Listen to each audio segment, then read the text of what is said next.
Welcome back to the Intel Extreme Masters Global Challenge of Chengdu, and of course we're now going to move on to the Counter-Strike 1.6 final.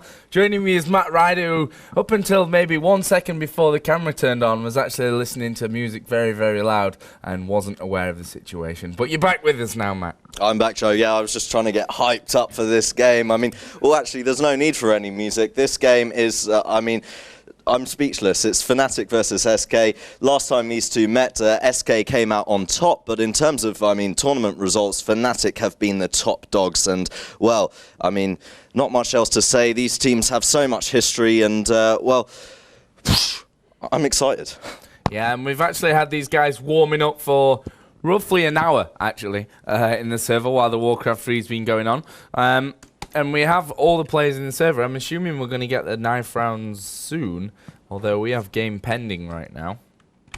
Yeah, Fnatic are actually using their second names, so you guys might have a bit of difficulty deciphering which players are which. I'll just actually run through. Lindenberg is going to be Forest. Orwell is DSN. Satamon, that's Khan. Ailsund is Get Right, and Stahl is going to be Gux. I probably pronounced them completely wrong. Yeah, but never mind, Matt. You're not Swedish, so we can let you off on that one. But yeah, game pending. What's that all about? Hopefully,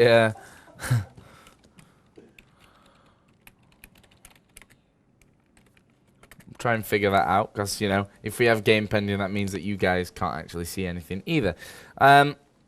But yeah, Matt, of course, the third place has already been decided, as we said a little bit earlier on. We made Fox managing to beat Tyloo there. And Tyloo, for me, have been probably the impressive team of this tournament. Of course, SK and Fnatic are in the final, but you know, Tyloo have kind of shown themselves to be an amazing, amazing side here. They've beat Fnatic, don't forget, already in the group stage. They came through yesterday, an amazing game against SK in the semi-finals.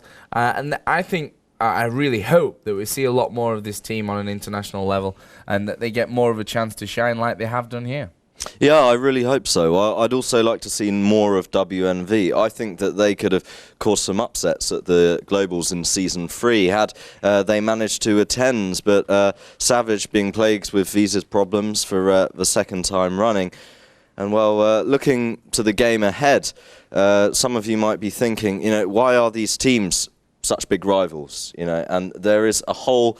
Yeah, I'm talking about maybe the guys who have been watching for the last 5 years. Yeah, or maybe some of the guys watching Warcraft 3, you know, aren't familiar with the Counter-Strike scene. But I mean, this rivalry has been going on for so many years.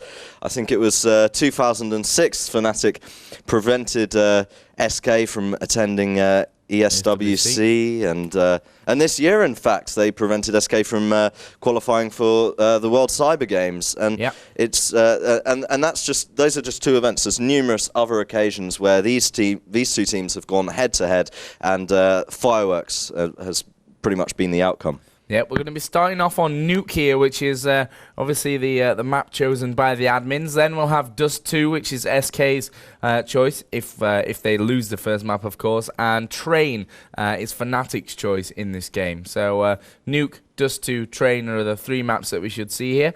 And quite interestingly enough, you know, the last time that these two have actually met, they played at eStars, but also at the Code 5 Global Finals. They played on Nuke, which ended 16-10 to Fnatic, and also a quick Inferno game there at 16-5. I mean, Fnatic are, as they've proved here in this tournament, a very good Nuke team. But for me, SK on Nuke have been amazing so far this tournament. Yeah, I think they've played 3 games on Nuke so far this tournament, won every single one by a fairly big margin. Yeah. Fnatic lost 1 game on Nuke to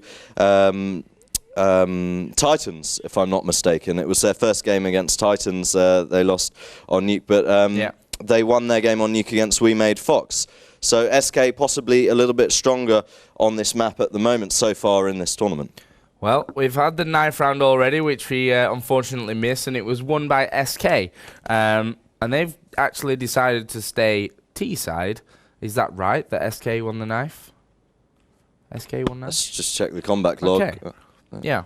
So, yeah, apparently SK won knife, and they've decided to start T here on Nuke. I can't believe I just said combat log, by the way. Combat Console. log. What? Too much WoW. We'll talk about World of Warcraft is not allowed on this show. Okay, let's moving swiftly on then. We are going to kick things off on Nuke. Don't forget, guys, you've got a few minutes here if you're just joining us. We have some things from Roccat, which are, well, you can already see the hat there, and also a T-shirt, which is kind of falling out of the bag. Basically, all you have to do is go to tv.esl.eu, click on the program where you can leave your comment using your ESL login there, and whoever actually guesses right, the score and the winner of the first map will win a hat. The closest or another person that guesses right as well will win a T-shirt. And also, just kind of in the spirit of Fnatic wearing just random hats and things for this final, we want to know what you would wear if you were going to like wear a fancy dress costume for a big final like this. We've already had some interesting submissions, such as I would wear a Borat thong, which you know, could be interesting. Not sure how that'd really go down in the crowd. You do actually own one of those, don't you? I Joe? do actually own one, yes. Okay, I got it for my birthday. Great present. Well, yeah, recently I've just scribbled down some results actually while we were watching the Warcraft 3. Yeah, it was 16-6 that Fnatic lost to SK at E-Stars. Of course, they then went on to win the whole event. But before that, they did beat SK at Code 5 in the grand finals. Well, so far in this tournament, SK beat Tyloo on Nuke 16-9, Team EG 16-6, and Fox 17-13. Fnatic lost to Titans on Nuke 16-12, but beat Fox on Nuke 16-11. I mean, SK have been strong on Nuke and Train so far in this event. Well,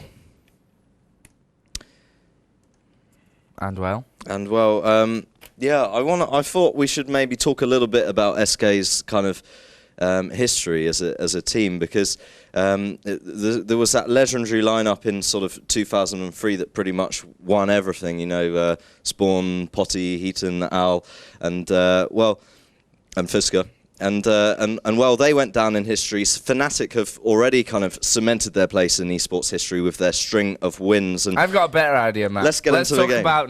Let's talk about now, because this game is live. It's the grand final of the Intel Extreme Masters Global Challenge Chengdu. The winner takes home $15,000, and of course that slot in the World Championships here for the Intel Extreme Masters. And already Fnatic have started off brilliantly. They've gone straight down through the ramp room into that lower bomb site. Khan and Get Right both getting early frags here for Fnatic. Bomb will be planted by Get Right, and they're going to sit here and defend. And now only 3 remain for SK. Alan is one of them, who's taken down Gux. DSN goes down to Robin as well, but here is Khan holding off strong, and it will be finished off by a quick triple there at the end.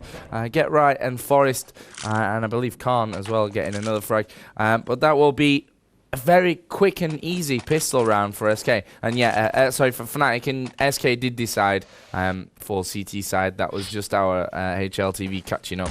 So they won knife and went CT, but Fnatic have won pistol on T side. Yep. Well, Khan and Forest both getting 2 frags on... Khan and Get Right, rather, getting 2 frags on the board. Forest getting 1. And we're going to struggle a little bit, I think, with these names. You are? I am, yeah. You know these, don't you? You know these guys well, don't you? Having been formerly manager for Team Fnatic. It could be said that at least they know their names well, you know. I'm a bit strange like that. I can remember names really, really well. Second names. Yeah, all names and middle names. So, of course, this is an eco round for SK after losing that pistol, and they've trenched quite deeply here. There, you can see on the overlay that most of the defense is on that outer area. Fnatic at the moment crawling towards the ramp room, and they've actually lost Forest on the outer area now of Fnatic, but they're going down into this lower bomb site. They know that SK are all on the outer area, and they should maybe get in here and get this bomb down very quickly, because they have lost out on an AK, or maybe it was a Galil on that outer area. Let's have a look who's got that. It is Wally who's got an AK that they took from Forest on the outside site.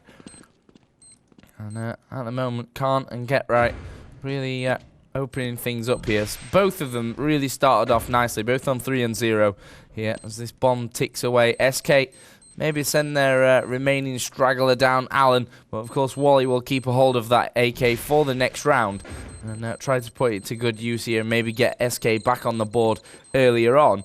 And here's Alan running away. Gux will be there watching and waiting as Alan walks straight into him, and that will be 2-0. But Wally has this AK now, and this could maybe change things up in the third round. Yeah, it certainly could. And, well, I'm interested to see whether or not they'll utilise Crystal with the AWP at all here on Nuke. We might see him just sort of lurking around in that garage in the later stages of the game. Well, that AK from the last round that Wally stole is on the outside right now.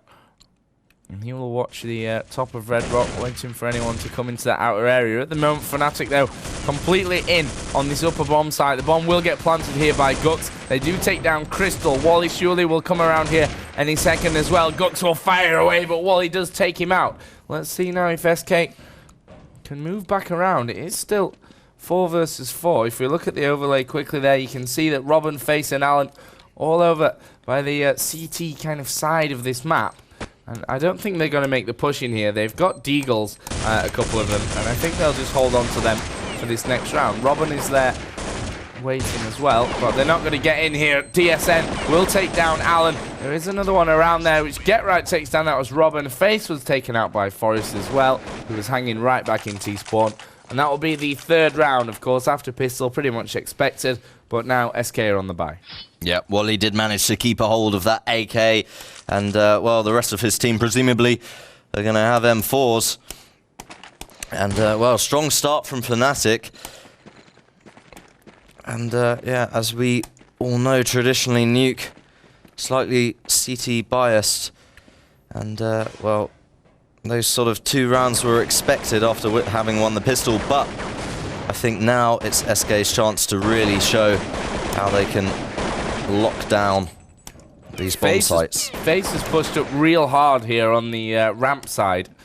Get Right will open up the fragging for Fnatic, but of course things have slowed down. Here comes Forrest right up in Face's face. Kind of didn't know what else to say at that point. Yeah, Alan's taken a bit of a beating up on the rafters from Get Right's wall spam. This is good from Fnatic, a great early start. They've brought it down to a 5-on-3 advantage. And SK have got a big job on their hands to keep a hold of this map and try and hold Fnatic off the plan. The next frag will be completely crucial for them. You can see Fnatic are edging down into that ramp room area. Flashes have gone in. All empty so far. Fnatic here playing very kind of slow and making sure that there's no one hiding out there as DSN and Get Right both get kills. It's all on Crystal now. A man who, of course, has come into this SK lineup just officially a week or so ago, maybe even less. And, of course, has been a bit of a shining star this tournament. He's going to keep a hold of this, or at least try to keep a hold of this Colt. Let's have a look if anyone will get around to him. Actually, he's going to meet Forrest here on the outside by the red box. He will spray through, and Forrest goes down. Doing a good job of holding on, but now Fnatic know where he is, and in comes Get Right. Crystal falls, and that will be 4 rounds for Fnatic. And of course, Matt, there's no kind of love lost between these teams. You know, the management of 2 huge esports kind of franchises are always going to have a bit of a rivalry. And, you know, if SK win this one, I'm sure we'll be able to hear them cheering from just across the Rhine. Definitely. In the SK office. Definitely. I mean, SK, the first club in FPS gaming to contract their players. And let's see what they can do here in Chengdu, the capital of the Sichuan province in China. We can see Fnatic taking down Face and Robin. Wally's also going to drop. Easy round there for Fnatic. I mean, you probably weren't expecting anything too different from that.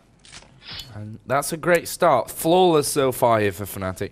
And I think they're in such high spirits, Matt, that when they start to put these rounds together, maybe more than other teams, they really feel that kind of momentum moving forward, if you like. And I think they'll really get on well if they go up to 6-7 rounds without a reply from SK. I think we could see a whitewash in this first map.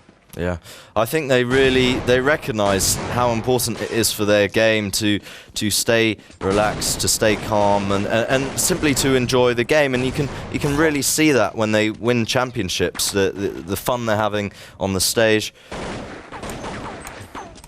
Well, they've gone 2 for 2 in this round, but Fnatic are in on that lower side. Double grenades coming out. It will be Guts' grenade that gets the kill. Crystal and Wally have both gone down. It's all on Alan, 1 versus 3, to prevent Fnatic going 6-0 up here very early on in this grand final. Alan's got a real task on his hands, but he does take down Gux. Now it's 1-on-2. What can Alan pull off? He's seen a man there through the doors, but even if he hit him, didn't get the kill. This time he does, though. Khan will fall. Forest is up in the vents, and Forest will take the headshot. And there are so many players in. Of course, this year, Matt, you know, Counter-Strike Player of the Year and Esports Player of the Year as well was Get Right.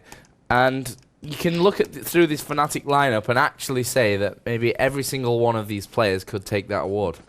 Yeah, pretty much. I mean, they all just bring so much to the team. And they, well.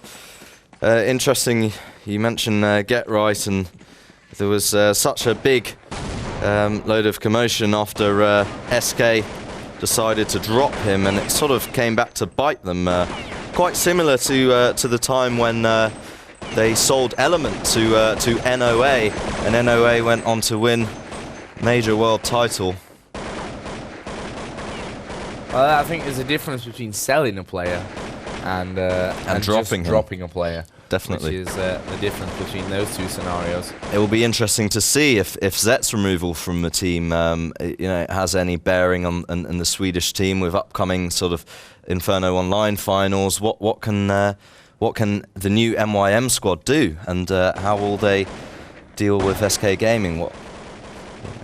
Well, they're very, very promising here, in my opinion, the new MYM lineup.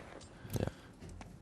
But right now, we should focus on the teams at hand. SK versus Fnatic. This round is down to a 4 versus 4. And now SK will take that man advantage. Quickly brought back by DSN. It looks like Fnatic are going to hit that lower site. Bomb is in the hands of Forest here. And well, they're going to double back by the looks of things. Or did he throw the bomb off? No, he's still got the bomb.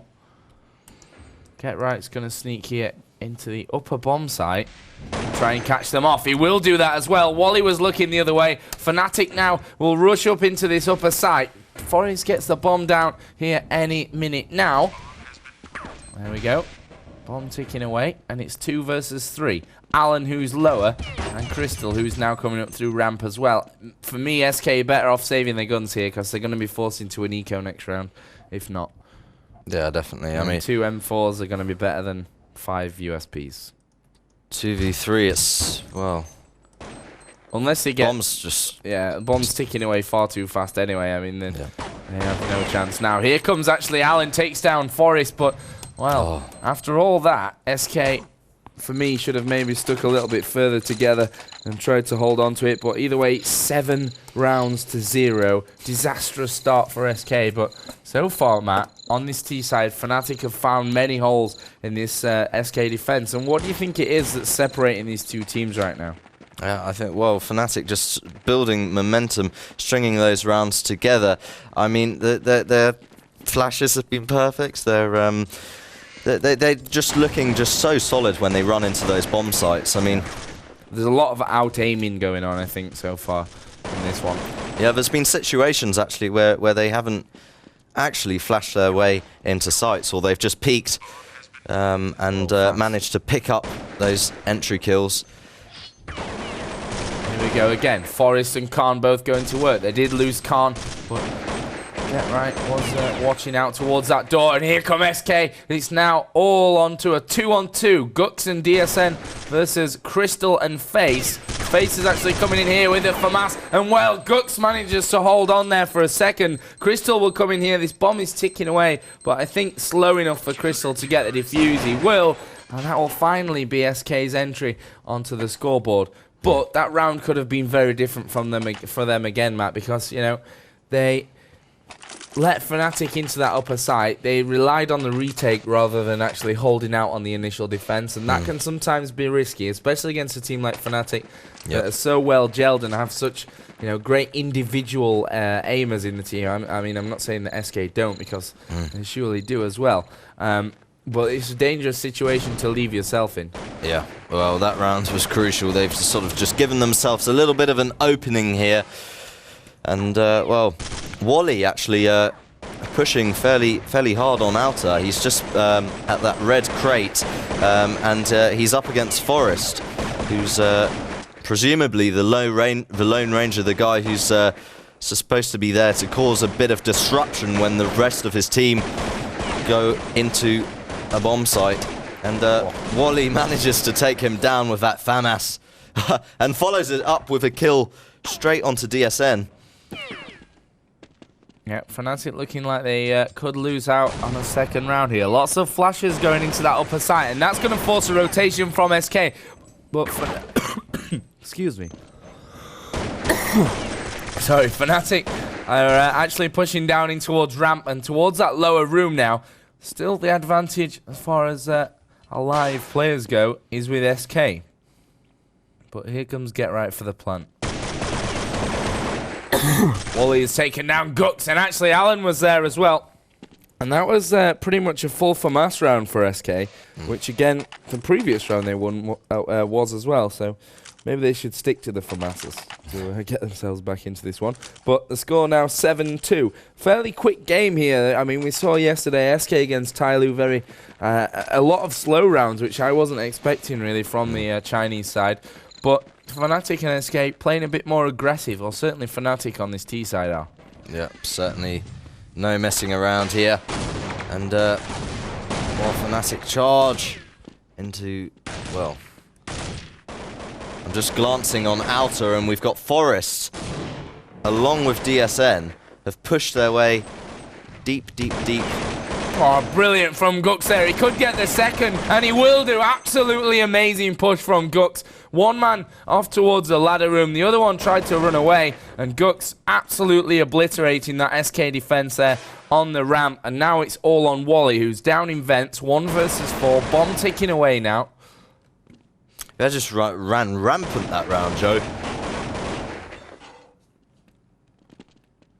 I think Wally's going to try and hold on to this AK, to be honest. As you can probably tell by what you can see on your screen. Fnatic just sort of oozing with confidence. And when you've got that kind of confidence in your aim, then, you know, you often are prepared to take those risks. You're prepared to send 2 guys just rushing on outer. Brilliant from Wally there at the end, actually managing to pretty much finish up with that Fnatic team. If you look at the scoreboard right now, you can see that the 2 newer players in Fnatic, Get Right and Gux, are topping the scoreboard, and Get Right by a long way even, 19 for 3. Well, as you look at SK, you've got Wally on 11 and 6, Crystal on 9 and 9. But at the bottom is Face on 1 and 10. And Face has been an instrumental player in the progression of this tournament for SK. And I think that he really has to step up to the plate in this final, should SK want to win. This is an eco round for SK, aside from Wally, who of course kept that AK and will now drop it to Forest on the outer. Well, this should be a fairly easy, simple round for Fnatic. They are mopping up, mostly with Gux out towards that ramp room. Alan here watching over the bomb site, and I think that'll be Forest there, who's just taken out 1. Crystal did take out DSN, but there will be the round. And again, Fnatic extend the lead, 9 rounds to 2. And Fnatic have looked so great throughout the whole year. Actually, this is the first time we've had the pleasure to see them in this tournament on ESL TV. So, you know, I can only read into the results I've seen rather than how I've seen them play, because I haven't. But if it's been like this throughout the whole tournament, which I'm guessing not quite as much, no, because previous results weren't so good. But you just look at the confidence here, and we can see though that Robin will get a great hat trick inside of ramp room. 3 clean headshots, looking for the 4th, and actually will take down every single one of these Fnatic players. Brilliant from Robin, and that's the kind of thing that the SK need if they want to get back into this game and try and win the title. Incredible ace there from Robin. You don't see that kind of stuff very often, and if you do, the opposing team is normally on an eco, and well, I just can't wait until that gets clipped and shoved onto YouTube. SK Gaming, that is frag movie stuff, to say the least. Just a quick update for all you Dota fans out there, if you're still watching. The team CYC picked up 3rd place in the Dota tournament here at the Intel Extreme Masters Global Challenge of Chengdu. Let's see what Fnatic can do now. We've not got all that many rounds left here in the first half of Nuke. And Fnatic lead by a healthy 9 rounds to 3. Yeah, I think, just glancing at the scoreboard, I think FaZe has sort of struggled a little bit in that ramp room position, because Fnatic have just been so strong on those ramp rushes. And maybe he should just utilise counter flashes a little bit more. We've got Forest again pushing really far on outer. He's just been taken down by Crystal, who was up top. And now DSN's going to make a move. And we've seen these two sort of pairing up quite a bit on outer so far in this game. Alan is sitting in the garage. This is a fairly good round for SK. They've brought it down to a 4-on-2. Looks like Get Right could be in a little trouble as well. Again, it's FaZe that's defending that ramp room. He's going to meet Robin here. Is Get Right. Now it's all on DSN, sorry. Who I think will save his weapon. Look at the timer. He's got no chance really to come into this one. He will drop Crystal at close range as well. But AK will stay in the hands of DSN, and that will bring the score back to 9-4. So SK here, of course, will go in, whatever happens, with a deficit into the second half and onto this weaker T side. But Fnatic, it depends how big this lead's going to be, because 11-4 would be a very big task for SK, in my opinion. But you've got to realise that these T sides can be done, as Fnatic are showing right now. Yeah. And we also saw some very strong T-sides on Nuke from Tai Lu earlier in the tournament. This is an outer push here from Fnatic. You can see them all bunching around that outside area. And we'll maybe make a move here any second. DSN just sitting back waiting for the fire from that hut. Lots of wall banging going out into that inner site as well. Wally, Crystal and Alan will defend in there. And you can see just in the corner there, this 3-man stack. Or would have been. Now Forrest's in a position where he can't really do all that much on his own. DSN and Get Right both being picked off by Wally and Robin. And again, Fnatic go down to just 2 members as Robin takes out Gux as well. Here comes Khan. Very aggressive little push there into that upper site. And actually took the head off Crystal in the process. These kind of rounds when you've got Khan, who is a very stable player, a player with no real kind of nerves when it comes to situations like this, is a person that could really pull it off, especially with someone like Forrest, who we know for his just outrageously good, aim and flair. I shouldn't talk him up too much because then he dies. There goes Robin to finish it off. I mean, SK should have had that one in the bag after the kills that they managed, but it's now 9-5, and SK have done a good job, in my opinion, of coming back after a bit of a ropey start on this CT side, and a 9-6 after the start they had probably wouldn't be too disappointing for them. No, certainly not. Because,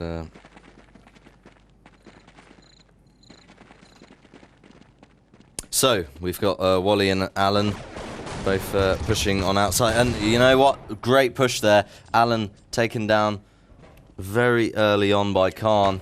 And Forrest again is going to be pushing outer. It seems to me like Khan's just sort of giving Forrest the freedom to make these outer pushes. And like pretty always. do what he wishes. Yeah, that's the thing with you know, Forest has always had this freedom, and that's why he's had that kind of, you know, spotlight in a way, because when you do have that freedom to roam, you can do a lot of damage here. SK, though, not being phased by it, are holding up very, very strong. Forest has just spotted Face moving through. This time he will be out-aimed by Face, who will end this first half with a 9-6 scoreline in favour, of course, of Fnatic. And they move over now onto the stronger CT side. And in my opinion, well, obviously, if SK win pistol here, it's going to be all tied up, and then it's a real good game again. Yeah, certainly. And, well, that first half was pretty crazy, pretty hectic. I mean, Fnatic were just sort of all over the place, mixing it up, trying a lot of different things, and then SK seemed to sort of adapt in the later stages, and, well, Face, I've got to say, Face really struggled in ramp room that game, and yeah, he had two frags really the whole showed game, on the scoreboard. Yeah, he had 2 frags the whole half, so you know, Face will be looking to pick it up, and I think that he is maybe a better T player anyway. His Face, he likes that little bit of freedom.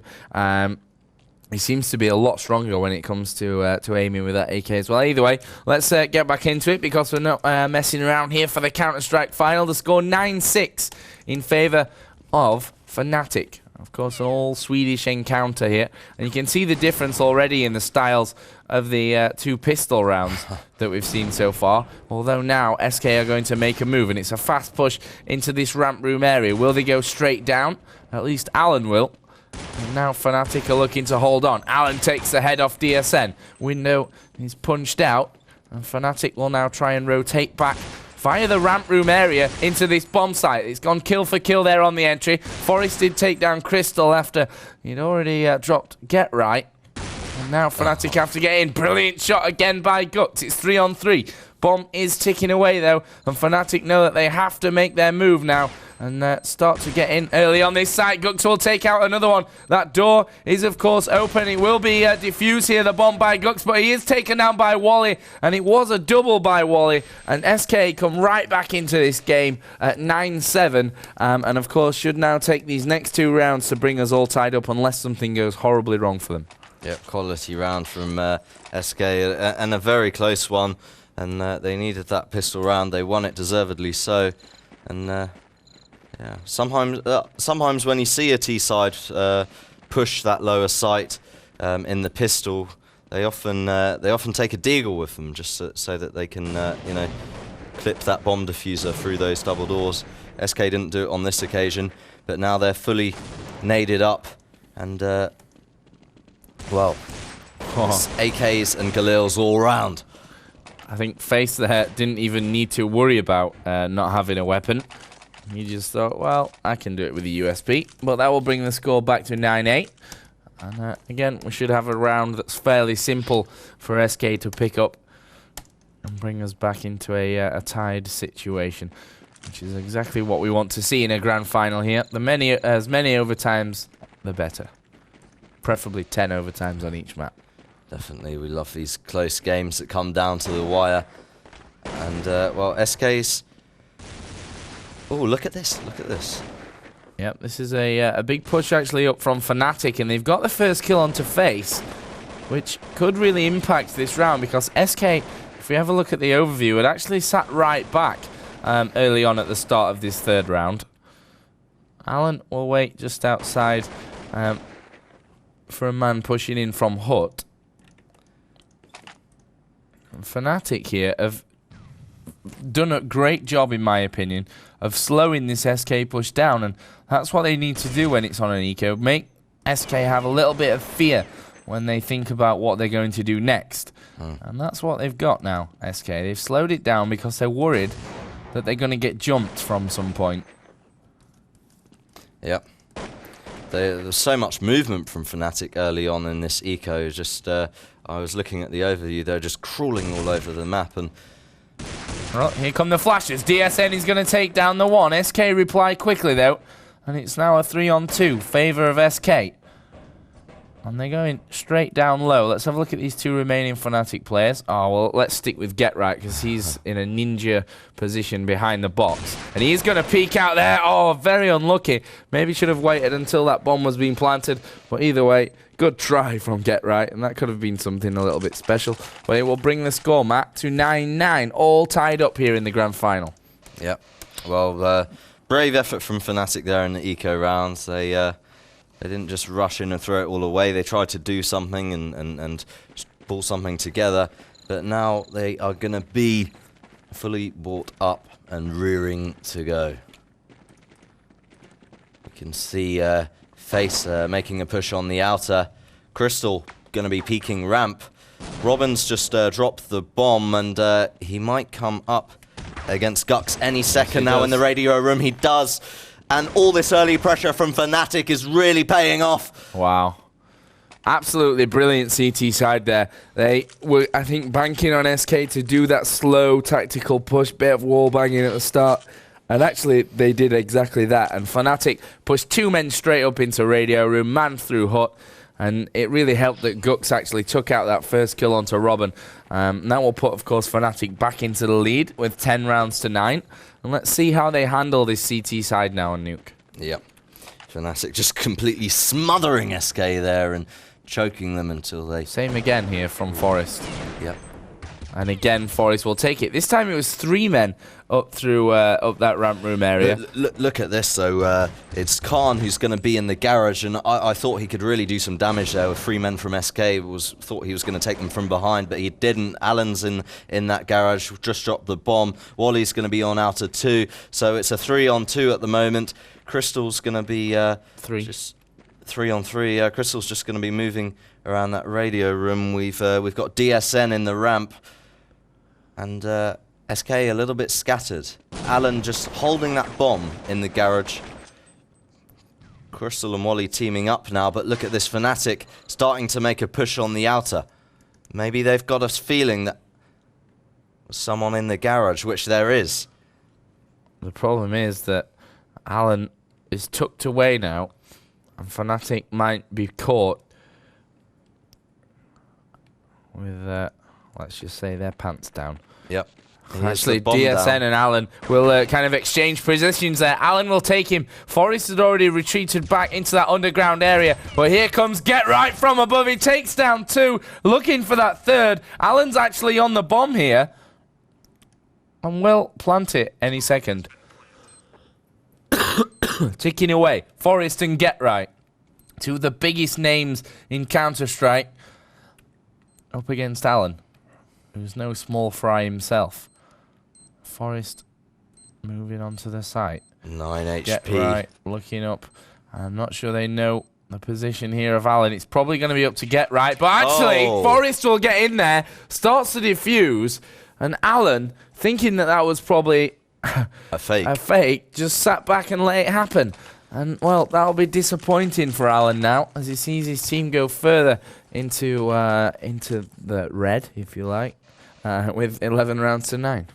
Totally shocked by that. 1-on-1, maybe you know you could get away with doing that, you know, but 2-on-1, you know, they're always going to go for the defuse, especially when you've got, you know, one of your teammates up on rafters ready. Fast push here from SK, though. They're going straight into that upper site. There's no messing around. They've completely surrounded Gux. Forest is out of it as well. And that was a brilliant start to the round from SK. And now they've left Fnatic in a bit of a horrible position to make a comeback in this round. Yep. Very quick plant there. Took them by surprise. Oh. But look at this from DSN. Well, that's going to open up the round again. They were probably thinking about holding on to their weapons before that happened. But now Get Right's taken down Alan as well. Get Right is up high, and he's going to pick off Wally. Robin is still alive. He's gone through Squeaky Door. It's 1-on-1. DSN versus Robin. Time ticking away. And, well, DSN, I didn't actually catch that, but I guess he jumped off rafters, right? Yeah. Great stuff. And that will bring SK right back into it again at 11-10. So this one looks set to be a corker, and well, it already has been, and pretty much, well, Khan is going to be pushing on Alta for Fnatic. And it looks as though it might be another aggressive CT round for them. They've got 3 men stacked in ramp room. Gux takes down Robin. Wally replies. And he's about to get the plant here. Fnatic going to have to rotate to that upper site as quickly as possible. The kills are being exchanged very quickly here, and Crystal will actually get himself a double onto Forest and Khan, and it's now all on Get Right. He's in that upper site. He doesn't know where these remaining SK2 are. Crystal is there, watching Hut. Wallet is down in Vents. Get Right will spot the man in Vents and will look for the headshot here, but he's not going to find it. He will take down Wally eventually, but he knows that he's probably too late. Will fire off a few shots with that Deagle, get himself out of there. Crystal dies in the blast, but SK pick up the round, and we're all tied up again, Matt, at 11-11. Yeah, Get Right did a good job there, I think. Came out of the situation, you know, with a gun. And, well, 11-11. Just glancing at the scoreboard, Wally's been doing a lot of damage for SK. And, well, over for Fnatic. Forest topping the table, 8 kills, 5 deaths. And again, we see Fnatic stack 3 in ramp room. And again, SK going for that quick push on upper. Well, this is an eco from Fnatic. Looking at the setup, let's have a look. Yeah. And you're probably not expecting a lot from them this round. SK should take the lead in this game. And Fnatic aren't even going to push into that site. Of course, Get Right saved that weapon from the last round where he managed to escape the wrath of Crystal. And they're just going to sit and wait for a pick-up on these guns when SK forces themselves out of the site. Gux is down. Get Right will still sit out here in garage waiting for that weapon to come to him. Forest is dead as well, but that weapon will stay in the hands of Get Right. He's kept it for 2 rounds now, which is good news for Fnatic, but they lose the lead in this game, 12-11 to SK. Maybe they'll respond with more of the sort of aggression and choking strategies that they deployed a bit earlier on. That really sort of took SK by surprise, and SK have sort of responded by going for fast bomb site pushes, which has really paid off for them in the past couple of rounds. And again, it looks set to be a push on upper, but well, Khan manages to take down Robin, putting a bit of a dent in that push. Yeah, that's a great start here for Fnatic. It's important when they're pushing aggressive like that to take that first man out, because it's going to slow the rest of the push down. Here, though, SK have replied quickly. Crystal got one before falling to Forest's Colt. Now it's Wally, Allen, and Face. Face is actually outside. If we can find him here at the garage, he's probably going to meet Get Right any second. Oh, they're running left and right around the box, and actually Face got himself in the better position there. And SK have brought it back now to a 3-on-3. This is doable for them. Yep. They could move up to 13. They don't want to commit to this bomb plant, seeing as they have no flashes, and you know. Well, it's down to a 2-on-2 quickly. Now it's all on Face against Forest and Khan, and he will be sprayed down by Khan on that upper site. And surprisingly enough, we're all tied up again, Matt. It's 12 rounds to 12. We've got 6 to go in this second half. Yep, it's really heating up. I should imagine SK Gaming's palms are rather sweaty. There's a lot of pressure on them to perform here at this tournament, especially considering just the hectic number of changes that have happened so quickly in the past few weeks. Sneal, Zet, now facing Crystal. Fast push again here. And actually it's going to be Wallet who opens up the fragging. Gets himself a double. Very important set of frags there for SK as Robin chimes in with a third. Fnatic now knowing that chances are this round is not for them. And especially now as Khan's gone down. Get Right will look to hold on to his weapon again. Good little bit of movement there, avoiding Wally's fire, but eventually he was tracked down by Crystal. And SK regained the lead at 13-12. Yeah. Hasn't been a great deal of rafter spam here from SK, but having said that, Fnatic haven't really been choosing to stack many people on rafters at all on this CT side. They've been very keen on that ramp room, and maybe that's the way to go in sort of modern CS. Maybe it's too risky these days to have 2 up rafters when teams utilize so much spam on those on T side. And well, SK looking for an outer push. Wally, the man with the bomb. Let's get around to Get Right here. Even though it's an eco actually for Fnatic, they'll look to shoot some heads, as they do have SK moving around from the outer area. Get Right is up on the walkway, watching and waiting maybe for a chance to just edge his way over and let off a few shots here. They know where Wally is, who actually picks off one. Will make it a double there, I think, onto... I know it was Forest up there, so that will be the kill from Face. And now SK set up for the push into this upper site. Gux is down. Here come SK into that upper area. Only Khan and DSN remain for Fnatic. DSN just made his way actually up towards Garage from the lower area. And Khan is dead already. I missed that one somehow. And Face will take him down. So SK now are on 14 rounds. Fnatic have to win the remaining rounds, the remaining 4, to win this map without overtime. And of course SK 1 away from at least guaranteeing themselves overtime, and 2 away from taking the first map, which after the start they had on that CT side, which wasn't great for them, they've come out very strong here on their T side and brought it straight back to Fnatic, and now have a 2-round buffer to go forward in this game. Yeah, well, it's a big ask for Fnatic, and a couple of their members unable to afford M4s. So lots of wall spam coming in from SK this time up onto those rafters, and Fnatic are really gonna have to win this round if they want a chance. Well, of course they're gonna have to win this round if they want a chance of taking this map. Well, no, they can still win it, but it'd have to take overtime if they lose this round. Yeah.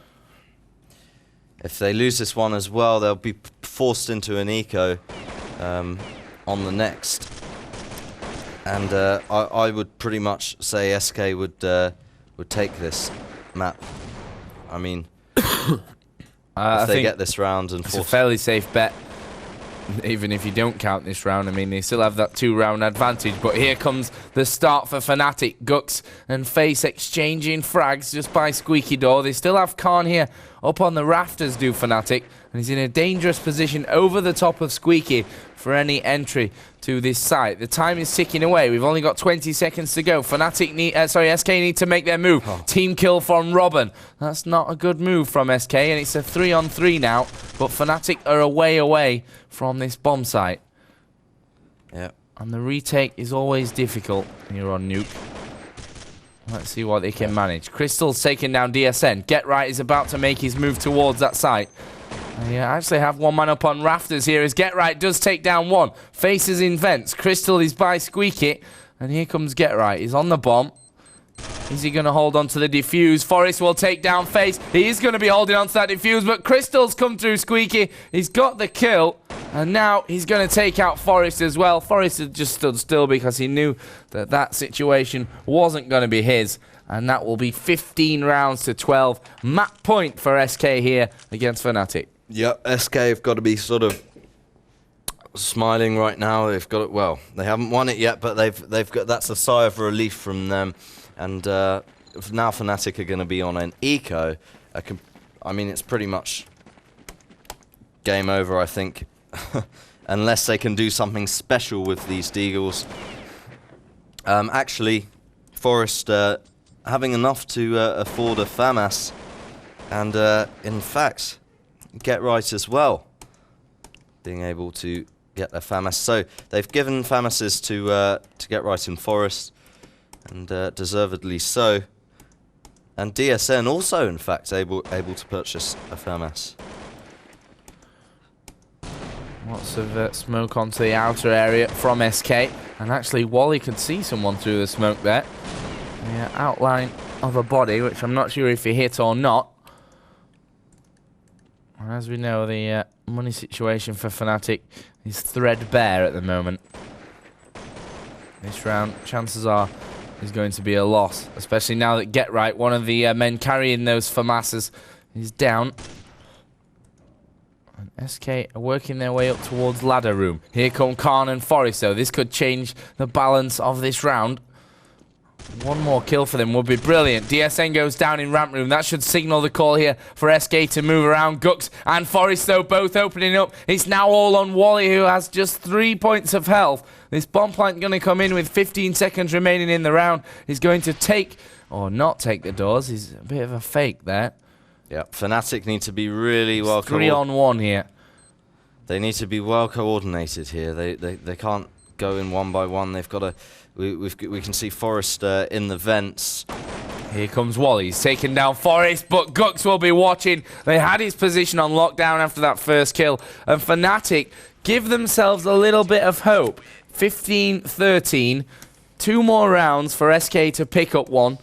And well, will they be able to push us into overtime? Good question. It's getting tense. It is getting tense, Matt. Are you tense? I am tense. I mean, this is turning into a pretty special game. And, well, we always knew the grand finals was going to be special, but if Fnatic managed to push this into overtime, who knows how long this matchup could last. We might be here in the studios all day, Joe, and I wouldn't mind that one single bit.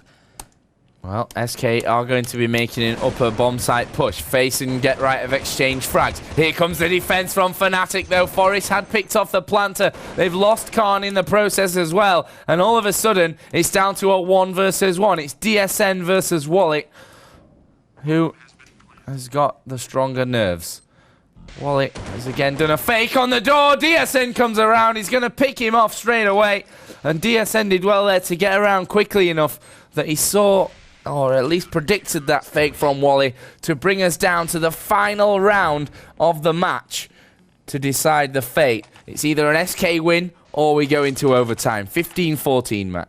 Yeah, 15-14 indeed. And glancing at the scoreboard, Wally has been on fire for SK. Having said that, he's also been the bomb carrier virtually every round. But Face also putting on a solid performance, 15-9, and Forest topping the scoreboard for Fnatic with 15-11.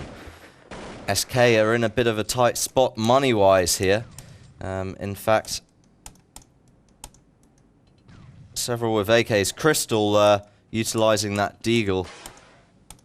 And Alan was only able to afford a Glock, which he got for free anyway. Well, he might have bought secondary ammo. Yeah, technically. You're right. Here comes Crystal then. Through the smoke, random Deagle shots, hoping to get lucky and hit ahead. Let's see what happens for Fnatic. It's very quick action here. Gux with a nice double up top. And actually, it was a triple to finish it off as HLTV lags. And guess what, Matt? We're going into overtime. Fnatic pull the game back, 15-15. And we're going to have max rounds 5, 10k start money, as is the usual here in the Intel Extreme Masters for the overtime rules. But what a fantastic first map. You know, if you were going to see a matchup between SK and Fnatic, then I guess you could say overtime is the only outcome from the first 30 rounds. Yeah, epic game, and I'm sure one of the highlights for many people watching would have been that that Robin CT round on Ramp Room. Incredible ace.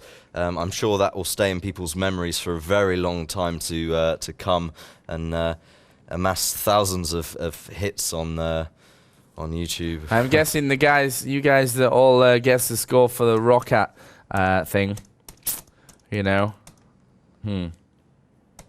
No one guessed more than 15-15, I think. So, kind of unlucky.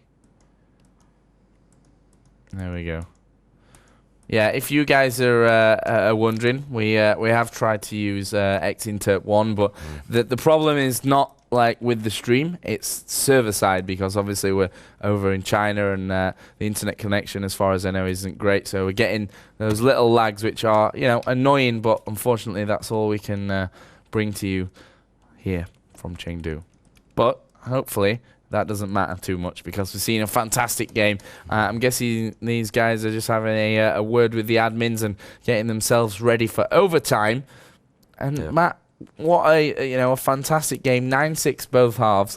SK and Fnatic both having stronger T sides here on Nuke. And that sets us up nicely. Of course, we will be obviously in a best of 3 situation. It was a single elimination tournament, so no extra kind of rules, if you like, as far as map wins go.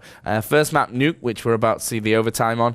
SK's choice is Dust 2, and Fnatic's choice is Train. So depending on who loses, then we'll see their map next. Yeah, just glancing at previous results, Fnatic had a monster round on Dust 2 against Titans. But, well, I mean, this is totally different situation, totally different play styles, so many different variables.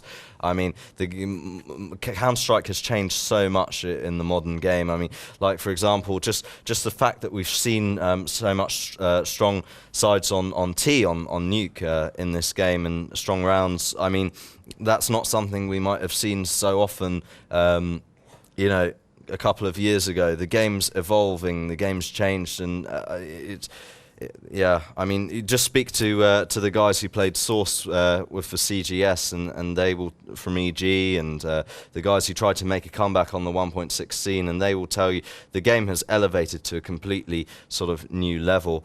And, well, as for SK, they desperately want some of the limelight. I think they've Fnatic earned over 3 times as much prize money as well in 2009 alone, and this is their chance.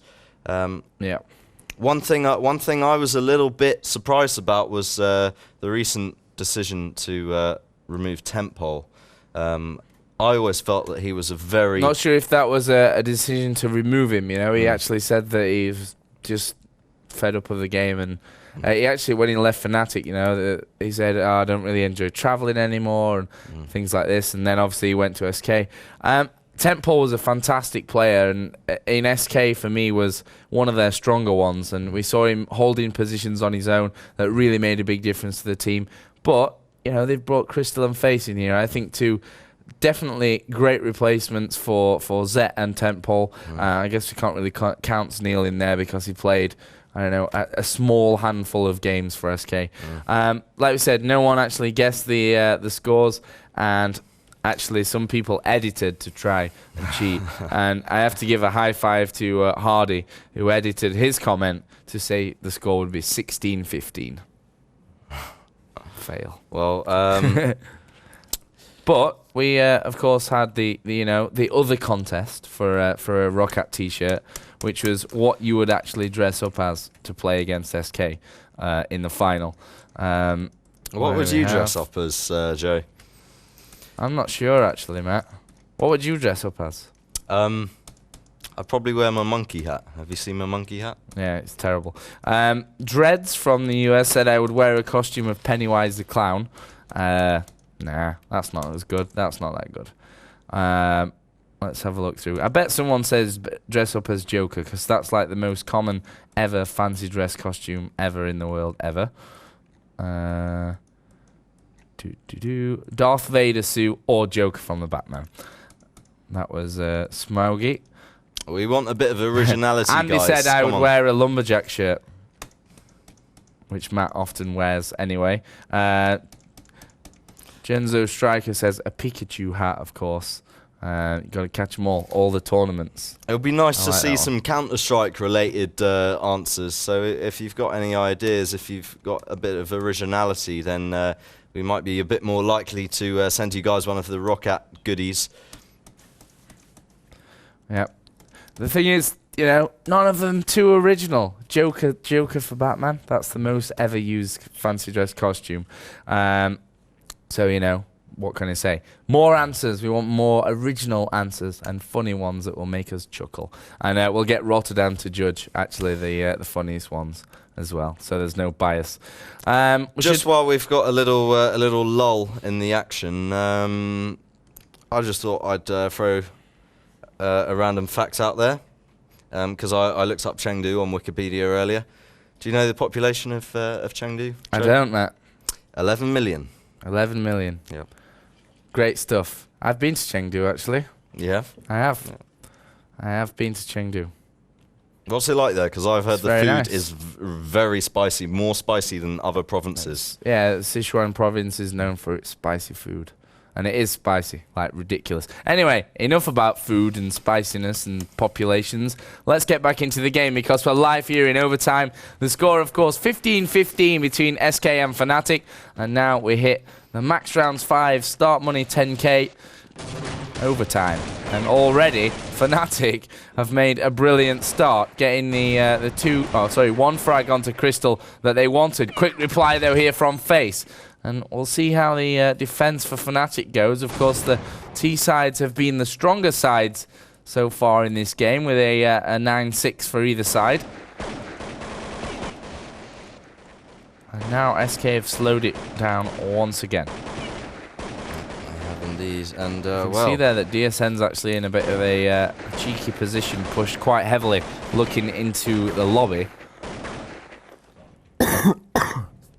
I might actually get eyes on maybe Alan or Wally here in a second, and he will spot Wally. Does take him down. Great play from DSN. Bit of wall spam going on as well. Robin and Alan both ready here to make their push through Hut and into that upper site, but it's moving a little bit slowly. Forest is down to Face. Alan is already in there on the site. Here comes the grenades from Guxo. Get Right will go up high as well. Sprays through the box. Takes the head off Alan. It's now all on Face, who himself got 2 there. But Get Right, just that one man too many for Face. And Fnatic take the overtime lead. yep, they do indeed. And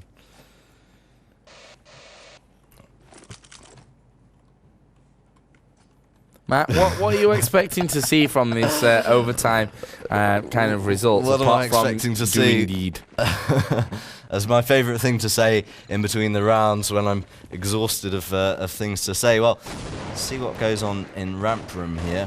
I don't have any expectations because both teams have proved their versatility and... Oh, here Fnatic go again. Sorry, Matt, but Get Right has just charged straight through there towards Squeaky Door. Fnatic have lost 2 men early on. Another one could follow here quickly. And actually Get Right and Face exchanging frags. It's all on Robin. 1 versus 3. Bomb should get planted here. But you can guess that Fnatic going to be all over him like a nasty rash any second. Interesting position there it's taken as Forest comes around and must have spotted the back of his model. Takes him out, and that will be the defuse. Fnatic 2-0 in the lead here on Nuke in overtime of the Intel Extreme Masters Global Challenge Chengdu for Counter-Strike 1.6. Just a quick reminder, $15,000 for first place, $7,500 for second, and of course the winner gets his place, or their place, in the World Championships, the finals of the Intel Extreme Masters. Yep.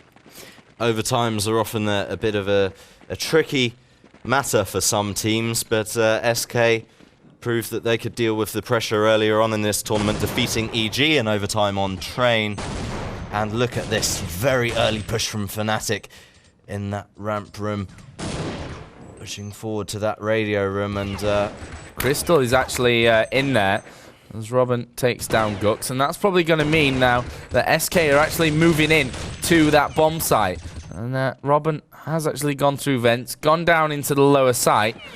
Well, maybe try to come in from behind. Get Right's already got his number, and will force him to be killed via a shot to the head, obviously. And now we're back to an even situation of a 3 versus 3. Alan has planted the bomb, but is low and is in vents now to try and defend it.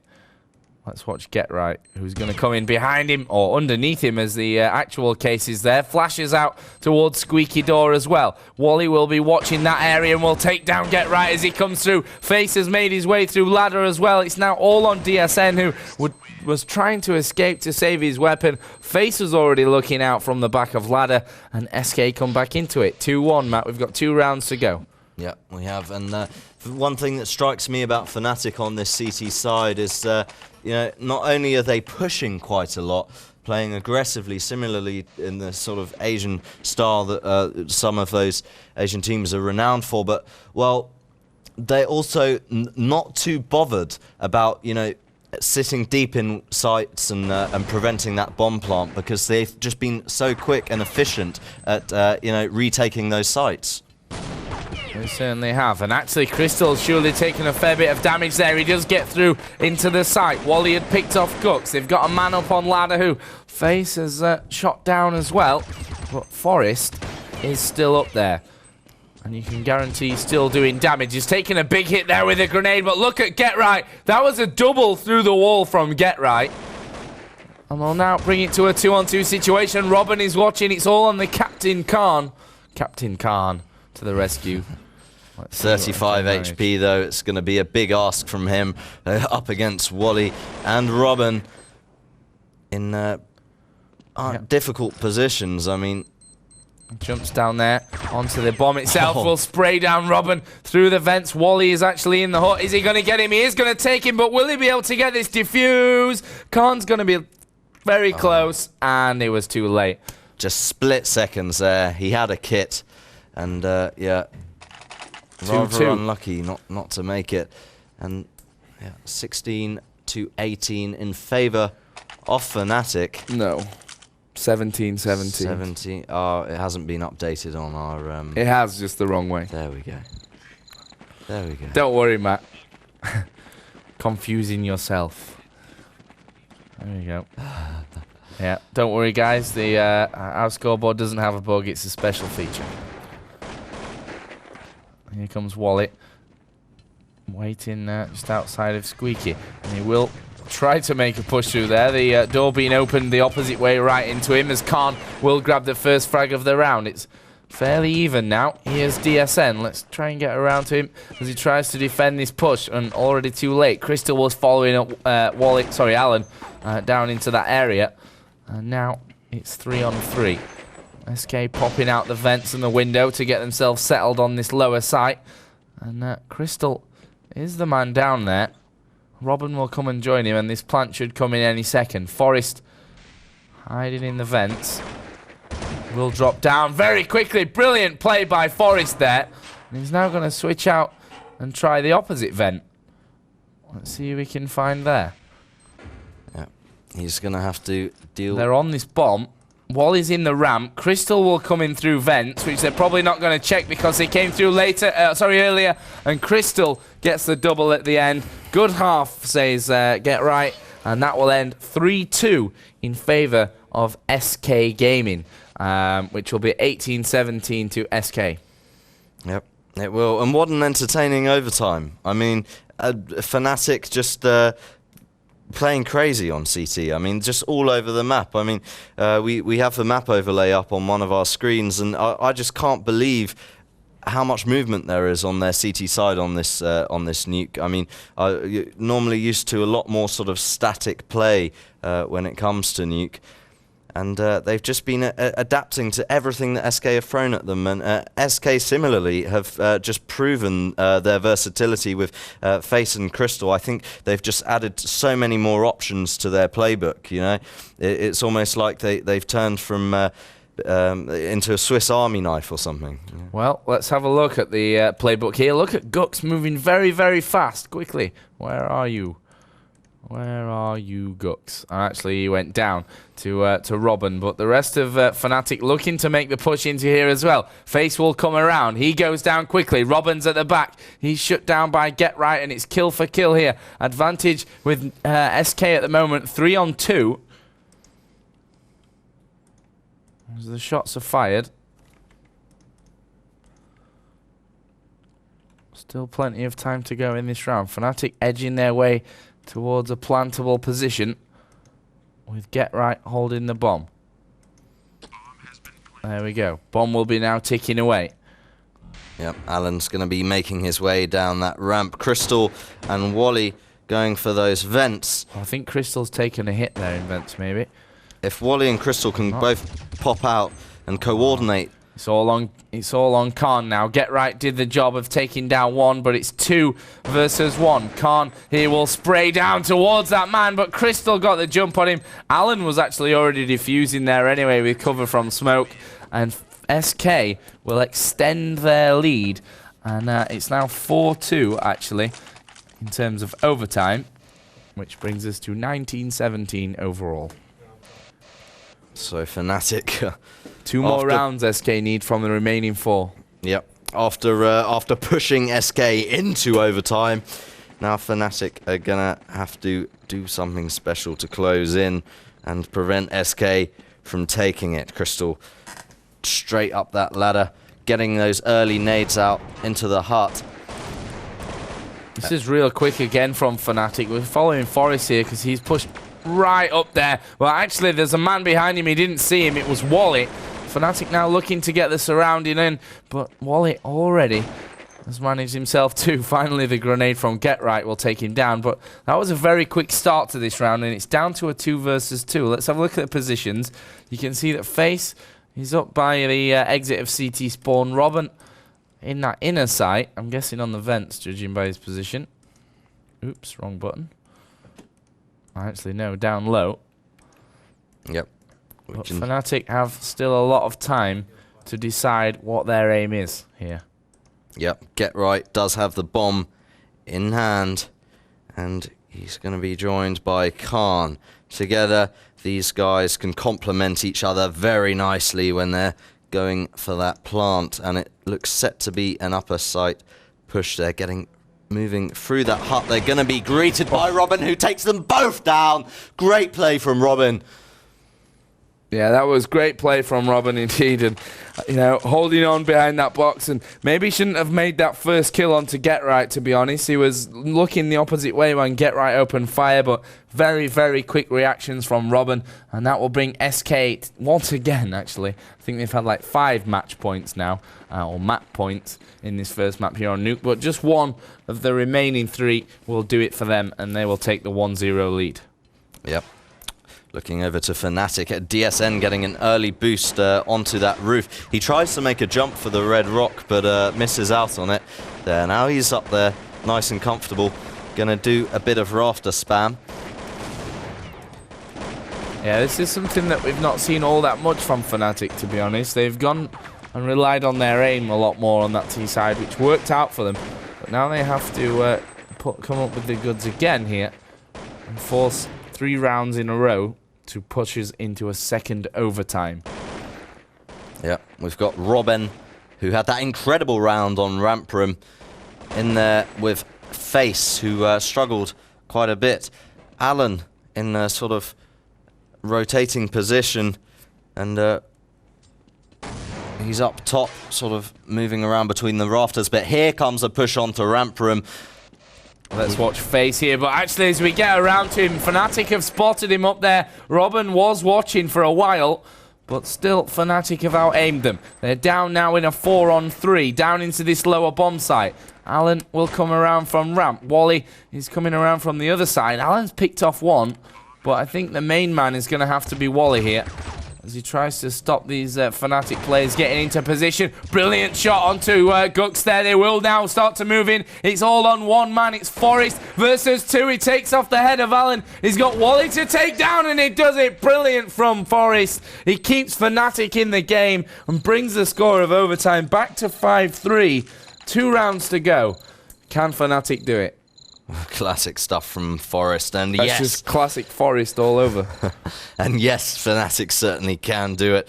We've seen them on the brink of losing at so many tournaments and so many games where they've had to be under that pressure to enable them to perform at their very best. We know these guys just thrive under pressure, and let's see if they can even it out here against SK Gaming. Well, Forrest had already pushed himself into the hut there, trying to get any damage onto anyone who was close up. Fnatic again will spray through the upper parts of that upper bomb site and try and injure any defenders from SK. If you have a look at the overview, you can see that Wally and Crystal, the main 2 defenders on the inner site, on the upper site, did I say, for SK. Robin and Alan over by the kind of CT side, if you like, of that upper site, with Alan up high, Robin by the windows. And now Fnatic are going to make their way in. It looks like it could be a ramp push. Let's keep an eye on Face, because he's the CT defender in this situation.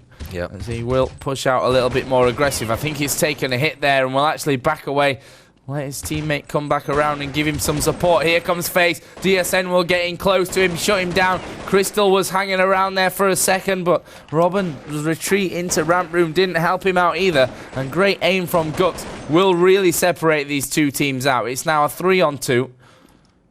Gux knows there's a man there, and it will be Alan who actually holds on brilliantly. Here comes Crystal from behind as well, and it looks like SK could have this one. It's all on Khan. Crystal comes down. He's going to pick up the frag, and SK will move to the 21st round, and therefore the win here in overtime. 21 rounds to 18 overall, and SK win first map on Nuke. We're now going to go over to Train, which is, of course, Fnatic's map. But Matt, first of all, where were the differences in those two teams, in your opinion? What were the differences in play styles? You know, both of them ended up with a 9-6T side, but they were different.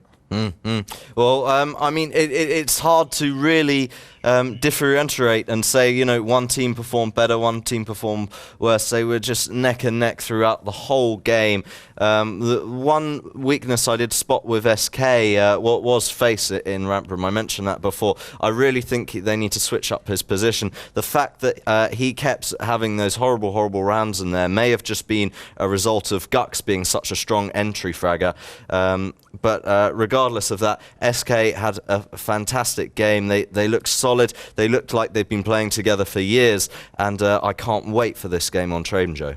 Well, let's look at some patterns here and rewind actually to Los Angeles last year, which was around about the same time actually as we are in now, which was the first event with the new SK lineup with Zet, and they won that event. And then they went on to basically win nothing else. That could be, I don't know, maybe a bit of a trending pattern for SK. We'll have to see. They've won this first map here. We'll move on to Train, which we know is not a weak map really for SK. No. Things may change a little bit with this lineup. We saw Crystal going for the AWP position rather than Wally the last time we saw them on Train. But for now, we're going to take a quick commercial break. When we come back, it will be the second map of SK versus Fnatic here in the grand final of the Intel Extreme Masters Global Challenge of Chengdu. Don't go anywhere. Thanks again, Lynn, for the introduction. So, Matt, we're moving into the second map. Just before we get in there, we're just reading a few of your things that you would dress up as. And Sunburst, who's from Israel, says, I would dress up as a CT diffuse kit. Not sure how that's going to work. But, yeah, sure. I mean...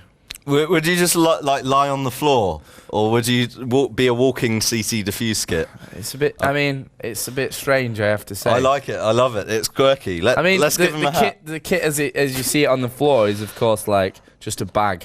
But the kit as it is like a pair of pliers. So I think either one could be, you know, just as interesting. What else do we have? Kuru said I was dressed up as Joe Miller. It's not a fancy dress costume actually. It's for life. What else have we got? I would dress up as a C4 bomb or a giant deagle. A giant deagle could be good. Not sure, you know, how things would really work out there. Wear a gorilla suit with an AK-47 and a C4 bomb, then it could be real guerrilla warfare. Not so. I think a gorilla with an AK could be quite an interesting one. I would wear a G-string that is pink. It's just wrong, that one. Axwell. Australian guys are crazy. Where we go?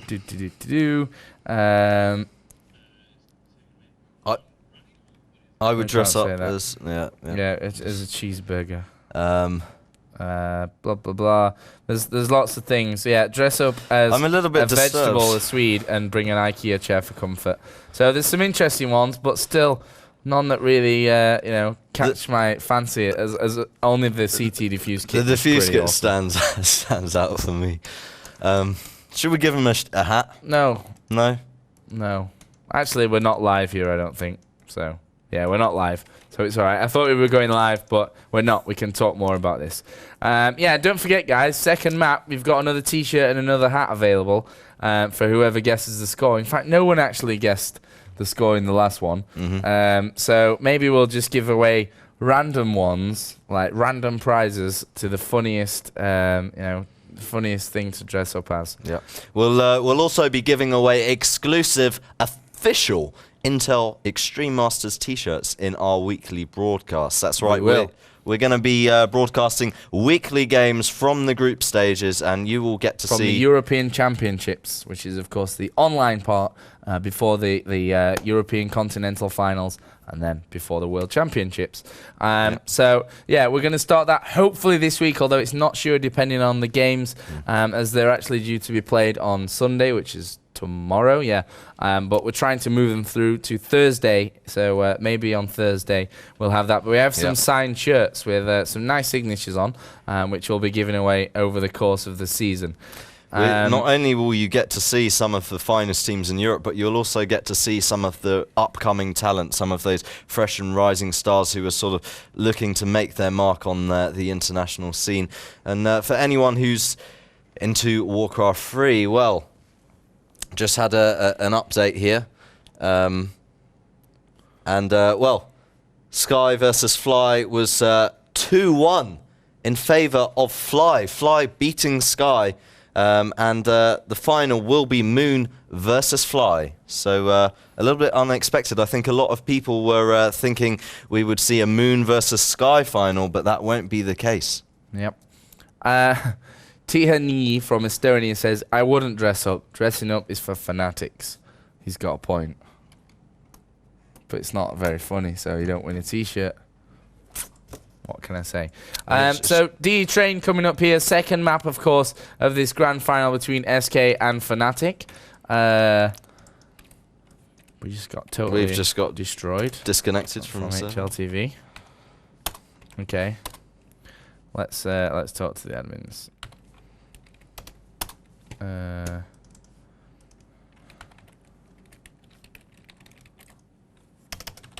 Oh well. We'll get that fixed and get back in the server as soon as possible. Avox says I would dress up as C4, which has already been said, so it's not original anymore. I kind of like the whole dress up as items in Counter-Strike as a diffuse kit. I'd like to see that. Wouldn't you just sort of suffocate? I mean, too much paper here, Matt. You got too much paper. You've got some, Joe. You've got some great information on here, though. In this world of computers and digital information, I'm still relying on paper and pen. Well, why don't you make use of it? Because you've got a wealth of information, Joe. You're like an encyclopedia of Counter-Strike knowledge. Shall we just reel off some interesting facts? Well, you can't just read through it. That's the thing. Yeah, it has to be relevant. Yeah, that's the point. I would dress up as a seal wearing Kevlar holding a Colt, and that would be just like a normal counter-terrorist then, so that's not good. Dress up Red Ribbon like Rambo. Cropley wants me to wear the rocket hat, but I'm not going to because I look like some kind of crazy guy with hair everywhere. I'll tell you what I'd like to see. Do you remember Pubmasters? Yeah. Yeah, I'd like to see a group of guys who love playing CS dress up as CTs and Ts and actually do a real life reenactment of Pubmasters.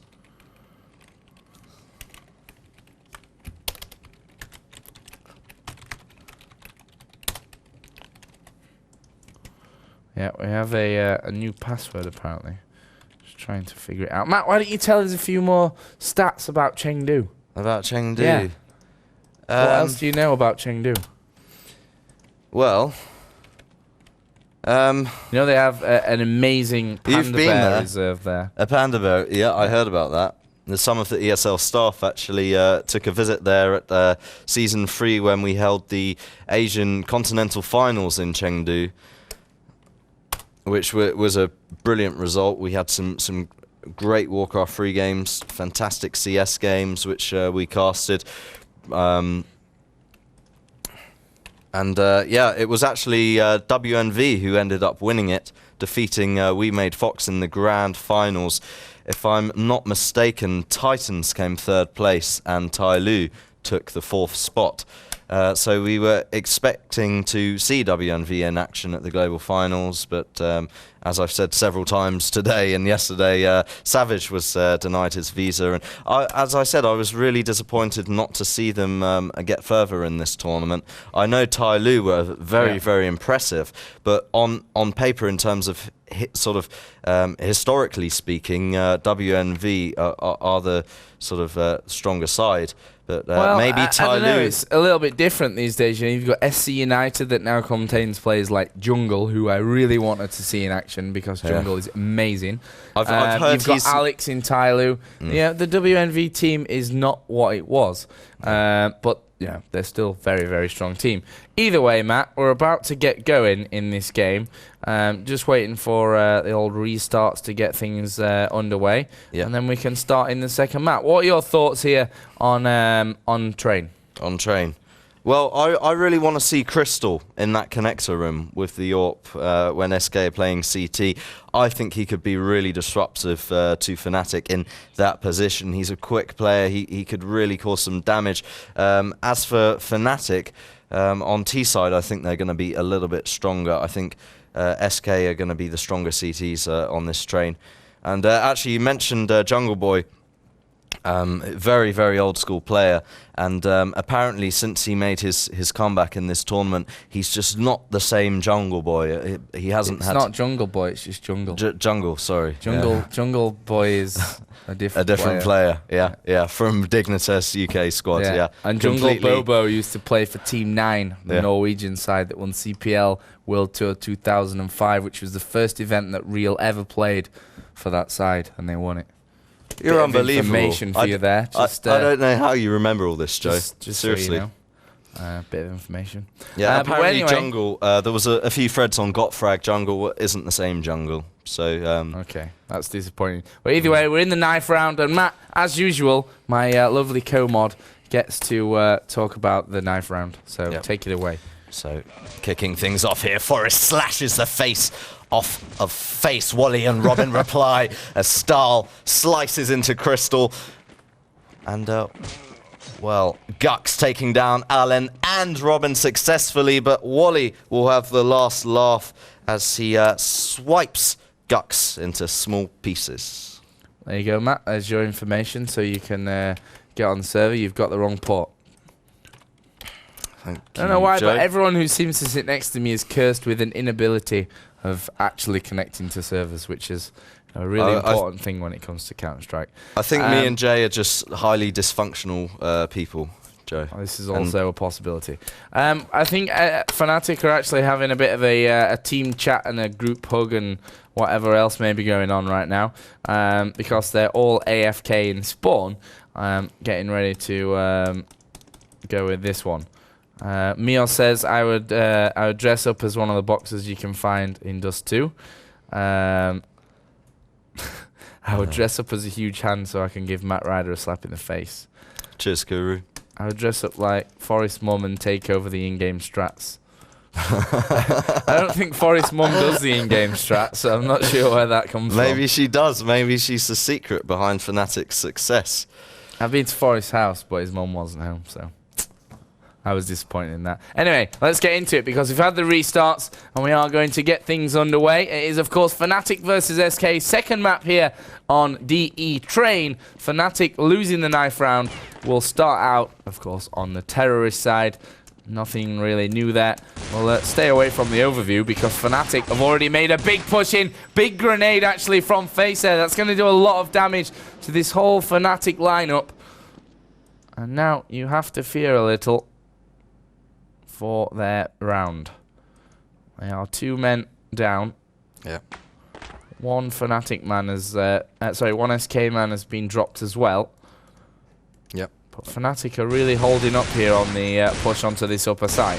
I think Wally and Robin are going to do a great job here of holding. And Fnatic kind of backing away a little. They threw a smoke down that ramp earlier.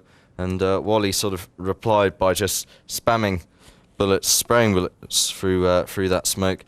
Whether or not he connected any shots, well, he didn't. All the Fnatic players sitting at 100 HP. They're not really decided what to do yet, Fnatic, the 3 remaining players here. Gux, Get Right, and Khan. But they are waiting on a push to that inner area. And they are going to hit it now. So here come Fnatic. Pistol round in the second map here of this grand final. And the bomb's going to get planted by Gux as well, unless someone comes in and causes some trouble. Khan goes down. It's now a 2-on-3. Grenades out for Fnatic. 2 SK men coming in from this 3 train. They're going to take down the 1 man. It's now all on Get Right. 1 versus 2. Bomb ticking away. 1 man is actually already on the defuse. That's Crystal. Get Right's going to be too slow to have a look. And the bomb will be defused by SK. Get Right decides to leap out and try and get himself a frag at the end. But SK take pistol mat here on the CT side. Let's see how they build up their lead. Yep. Get Right. Not much chance there with Wally. Just, you know, his crosshair was just focused up on upper. He knew that Get Right would most probably pop out there. Bit of a mixed bag here for Fnatic. There's a couple of AKs, a couple of Deagles, and that's what they're going to roll with. DSN's the man to actually watch down Ivy at the start of this round. And the rest of Fnatic seemingly holding a position in the white halls for position to move on forward. There goes Gux. There's the kill onto Robin. That could be the decision to push now. And Get Right has been fed back the AK as the M4 of Robin is picked up and put into action for Fnatic. They are pushing in. Wally's taken down Get Right.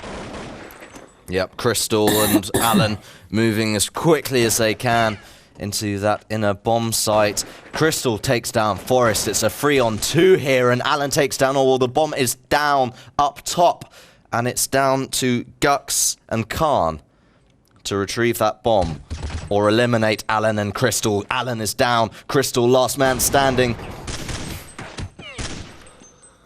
I think Crystal was a little bit unlucky not to get that frag there. He must have done a lot of damage. It was Khan, I think, but his health isn't showing here on HLTV, so we can't really tell.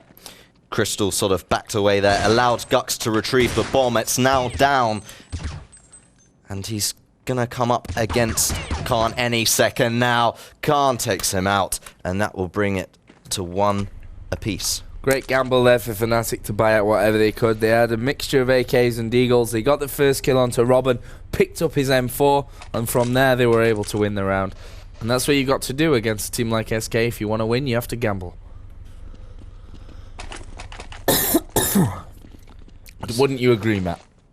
Yeah, I think I would do, Joe. Yeah.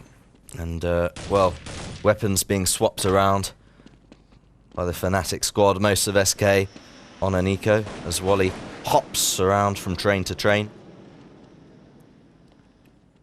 And look at this, it's all kicking off in that ladder room. Yep, Wally going here at range, and he looked like one of those shots may have connected, but either way, Fnatic really kind of mopping up with everything that was going on, and that was an easy round for them, of course. Fnatic, after buying in the second, sorry, SK after buying in the second, we're back on the eco, and Fnatic take the lead. Yep, they do indeed. So, going into the 4th round, Fnatic again going to be on a full buy-up. Let's take a look at what SK have managed to afford as the Fnatic boys push their way into upper. Robin here with a counter flash. He's seemingly blind at the moment. Crystal is going to be in that connector, and well, he doesn't really have a weapon to do any significant damage. Meanwhile, the rest of Fnatic are going to be pushing along into that inner site. And, well, it's pretty much clear they're going to get the bomb down. SK are going to be forced to react as quickly as possible, but those USPs are not going to put a dent into Fnatic's offensive. Not a single player down in the Fnatic lineup, and, well, a poor eco round from SK. They weren't really able to achieve anything whatsoever. But now they're going to be on the buy-up. You can see smokes in hand. They've got cash to spend. And let's see if Crystal's been able to afford that AWP this round. Maybe he'll wait until the later stages. No, he is going to be AWPing in outer, and he could bring a world of pain onto Fnatic here, who are going to actually pick the outer bomb site this round by the looks of things. The bomb has been dropped just down outside stairs. Crystal almost connecting a shot there by the looks of things.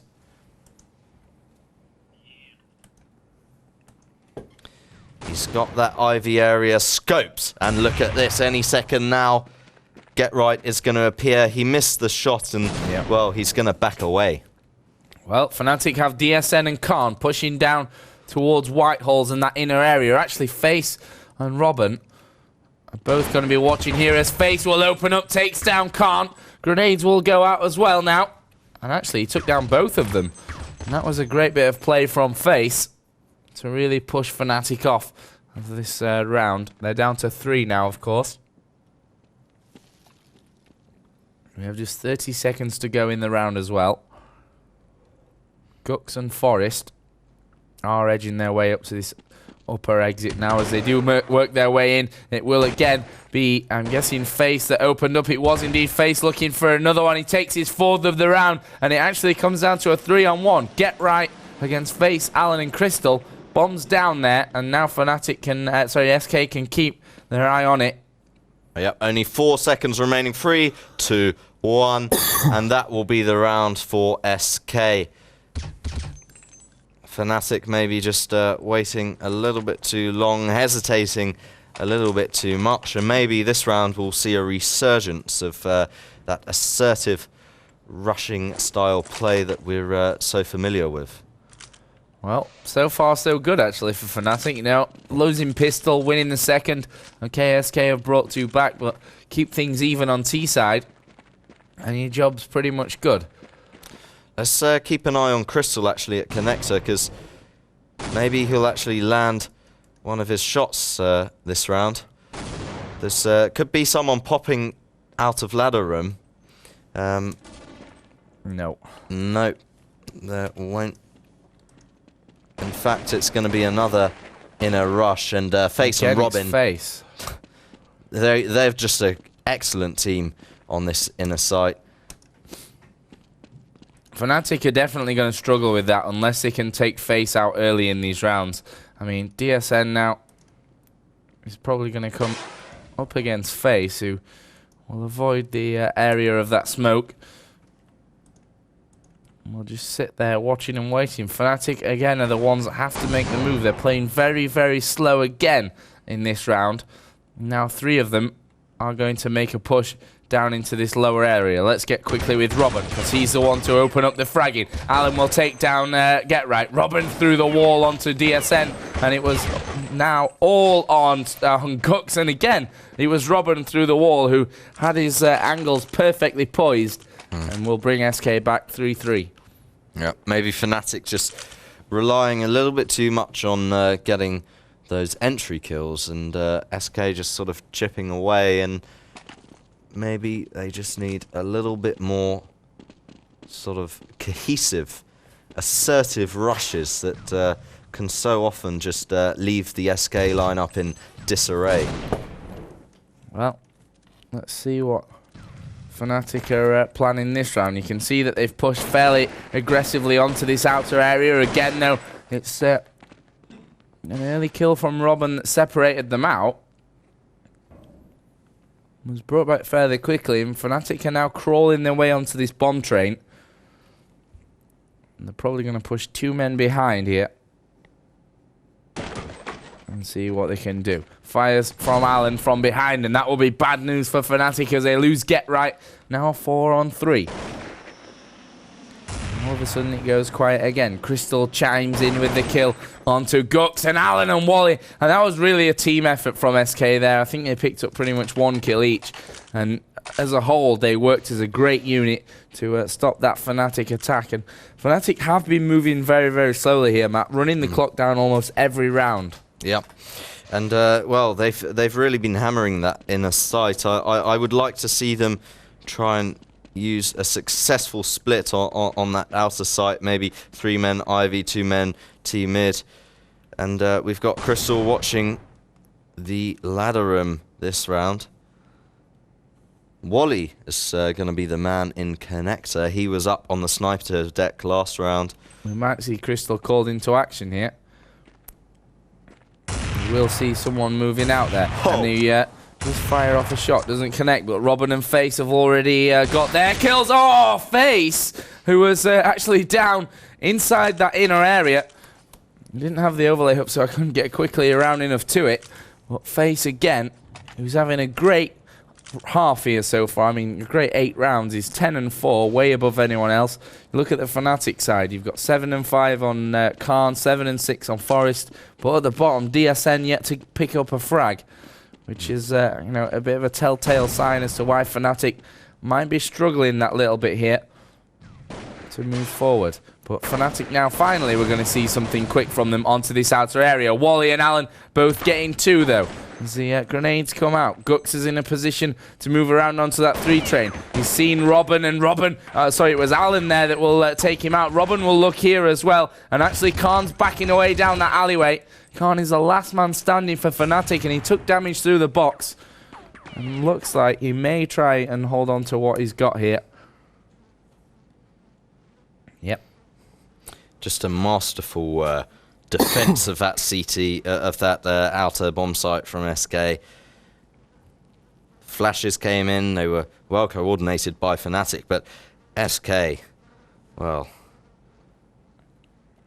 maybe Khan will try and make a move here, do something special. Wally will snuff him out as we enter into the 10th round. Yep, 6-3 the score. SK starting to build up a lead after, you know, winning that pistol. And if they lose this map, they'll probably be thinking that, you know, we could have had that. Dropping that second round was a real big one for us. I mean, that's why they are seeing Fnatic on 3 rounds now, after all. And they've got a 3-round lead, but it could have certainly been more. Fnatic here spreading themselves out in that team middle area. Let's look at Alan, who opens up his fire. I think he's taken down 2 there. Horrible team kill from DSN. Alan goes down. It's 3 versus 3 as Get Right picks off Wally. And now it's Fnatic with the advantage. Crystal going to work at the back with his AWP for a little while to leave everything on Face. Spots one on top of the on top of the 4 train there, but he had Gux coming around to his side, and you know, that's always a hard position to defend from solo against more than one person, because they can come at you from so many angles. Yeah. Kind of a scrappy round there. It was a real cat fight. And interestingly, Forrest has actually changed his name from Lindbergh, his second name, to Forrest. Wow. And it is funny sometimes how players sometimes do that when they're having a bad round or a bad game, bad day. They change their name, and you know. Yeah, I used to call myself Dave when I was doing bad. Here come SK. They've already got the first 2 kills of this round. Gux will actually work his way in. He saw one man, but he wanted to sneak into that area. And Get Right is the only man offering anything for Fnatic in this round. Crystal's in quite an offensive position. I think Get Right's on tower. Crystal could have him here if he got himself around and out of the pop dog area. As Wally does take down Khan. It's now all on Get Right. Yeah, he's got to pick up that bomb and also deal with Face, Crystal and Wally. It's a mammoth task, but he's in a very nice position here. But Face will shut him down. Yeah, he was surrounding there 3 people, and you know, there's only 2 places you can go. You can go down the big ladder, or you can drop onto the train ladder in front of you. And such an easy thing to cover there for SK. So 7-4 it is, and we still have a good 4 rounds to go. Fnatic still have a good chance maybe of bringing this to a close game, and you know, maybe a 9-6 or something around those lines. Yep. Could really help them out here. And actually, good grenades again in as Robin and Face will go to work. Face's grenade takes out DSN, and Face will go aggressive for these last frags. The last man standing is Khan, who thinks, well, I might as well just go in for it, and he hops around. Robin was waiting right in front of him, and that's 8-4. So SK at least guarantee that half-time advantage now. Yeah, they have, and well, which is a big thing when you're on CT side of train. It's a massive thing, and SK just looking so solid on CT. They look like they've been, utilising these strategies together as a team for years, and we knew they were strong on train. They've performed so well on train, and in fact, nuke rather. Never mind. On CT they have looked unstoppable. But Fnatic are playing with a real sense of urgency now, speeding things up. Robin's going to meet a lot of the Fnatic side here again. This time, though, Fnatic are ready for him. They had grenades in place, and they will now make their assault onto this inner site. Grenades coming in. Gux shoots Forest. Not sure what that was. That was just reactions there from Gux. And now Crystal will AWP up from the back. Deagle frag as well. Wally has snuck himself all the way along this train. And we'll now look for anyone trying to plant the bomb. Khan's actually just to his left here on the ladder. Will he check? He sees Khan just as he drops down in front of him. And it's now all on Get Right, who has the bomb. And he's being sneaky and heading over towards that back site. And Crystal actually is there with an AWP. I'm not sure if he's heard him, but he's flashing and grenading anyway.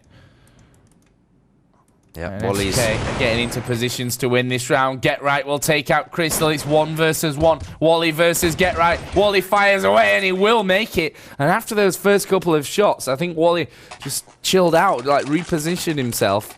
And in the end, he got it. So 9-4 it is. And SK is starting to build a healthy little lead, but still, it could end up to be a little bit closer than they want it to be. Yep.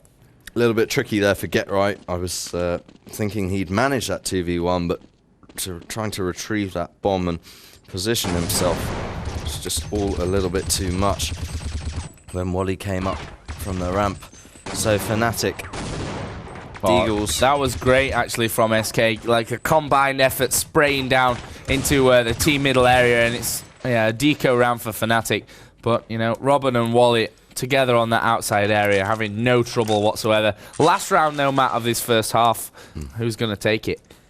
Well, only time will tell. Fnatic with a mixture of Deagles and AKs by the looks of things, swapping up weapons. Gux, unfortunately, has only a... Well, actually, he's got an AK, but with a Glock in hand. And Robin is going to take the position in the connector right now. Look at this. So DSN has picked up an AWP for the first time in the game. And we're good to see Alan here meeting Forest. And he will actually spot his head there just over the top of the smoke. Grenades will go out as well. And that will force a retreat here from Fnatic. And in particular, Get Right, who is waiting up by Ivy.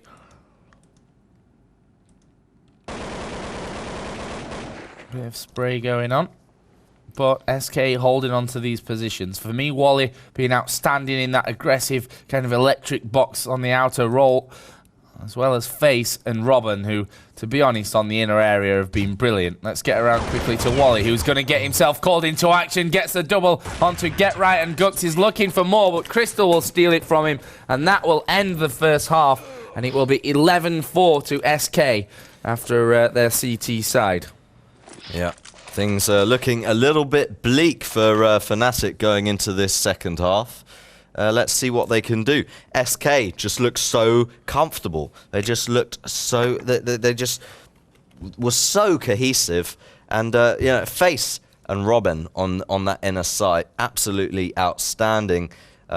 The outer site was pretty impressive as well. Wally, in particular, as you said, making those little pushes, making those little peaks, being able to often inform his team sort of where Fnatic might be, what their decision-making might be as a result of that. And, well, Crystal, we didn't really get to see that much of him on that CT side. Personally, I would have liked him to see him sort of in the connector, but he chose to sit at the back. But, well, we didn't see Fnatic push much team mid anyway. So, yeah, SK very, very, very solid. It was a pleasure watching them on that CT side. Some interesting, dress-ups coming out here. Decky says, I dress up as a train conductor because I want to see this epic game close up, baby. You win a t-shirt, my friend. That's the best one. That was genius. That I've seen. And someone asked what I was doing in Forest's house. That's because I used to be a manager of Fnatic, and we picked him up once for DreamHack, so we went to see his house. And also, just you guys that are kind of wondering again, if the stream's lagging, it's not the stream, it's actually our HLTV, which, the internet in China's not so great. So, unfortunately, our actual game here is a little bit laggy as well. So, best we can do, but we're seeing a thrilling game. That's all that really matters, I guess. The score 11 rounds to 4 in favour of SK. Now they move over on, of course, the harder T side. But they've done well on T side throughout this tournament on pretty much all of their all of these CT sided maps. The train. So I'm really interested to see how SK kind of deal with this one. I mean, a good start for them could mean moving up to 14. Yeah. Which personally I wouldn't want to see. I hope that Fnatic get the pistol. It would be a little bit of an anti-climax if SK win that pistol and put themselves up onto almost onto match point. Yeah. So well, let's see. We're going straight into it. Pistol round of the second half here. 11-4 is the score, and it's an important one for Fnatic to get off to a good start. Let's see what goes on. And there's the good start. It was get right onto Robin inside of the back end of Whitehall's. DSN is already on this outer site, and he's going to get in behind Face. Brilliant play so far from Fnatic. Crystal goes down. And Forest. Wow. With a triple. Easy stuff. Yeah, people were asking why he's got wow at the end of his name. Well, I think that sort of self-explanatory after that 3-man.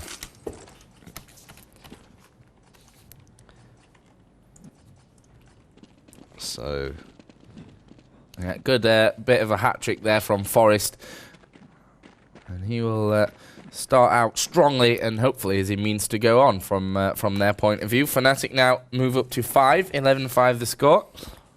Yep, we're going to see Forest and Khan doing the inner site as Wally and Robin actually push in early on this eco round. Robin's holding back with the bomb while Wally was just sort of ran in there.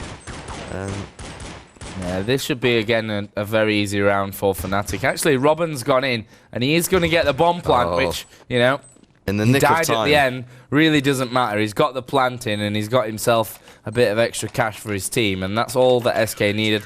They might even go for the buy-up in this next round, Matt. Yeah, that was exactly what they wanted. It was a really smart play, actually. 3 men at T-mid, just ran into that outer site. Wally was with Robin on the hallways, and then Wally just ran out straight into the middle of that inner site, and Robin just held back. And Fnatic sort of fell into a trap and all rotated around to outer, while Robin just managed in the nick of time to get that bomb down. Exactly what they wanted. They've got to be pleased with that. And look, we can now see them with AKs and nades looking comfortable going into this third round. Yeah, right now they're definitely split up. 2 in the form of Face and Alan. All right, just scouting out Ivy. We've got Crystal and Robin on the inside. And there's still no dedicated decision from SK. Yep. They don't want to commit. Maybe just trying to feel their way around. Wow. They're losing men here on the inside. And that was Khan and Forest both starting off nicely. We could see Get Right called into action here. We are seeing 2 men pushing through. That would be Gux watching out to the ladder. Still they wait. Gux will fire down, but Wally's got the jump on him. Alan will take out DSN, and this may be turnaroundable for SK. Yeah. Wally's spotted one up there. That was Get Right. Now it's up to Alan to do it, but Get Right at the end will hold very, very strong for Fnatic, and they do take those 3 initial rounds. Yeah. When you take it slow like SK did on T, and you count on getting those entry kills, especially when you do it without utilizing flashes. I mean, you've got to land the shots, else you're just going to get picked apart like SK did on that last round. So another full eco here from SK. Yeah, of course. This is Fnatic's map choice, Matt. So you may be expecting them to have the stronger trained side, which so far,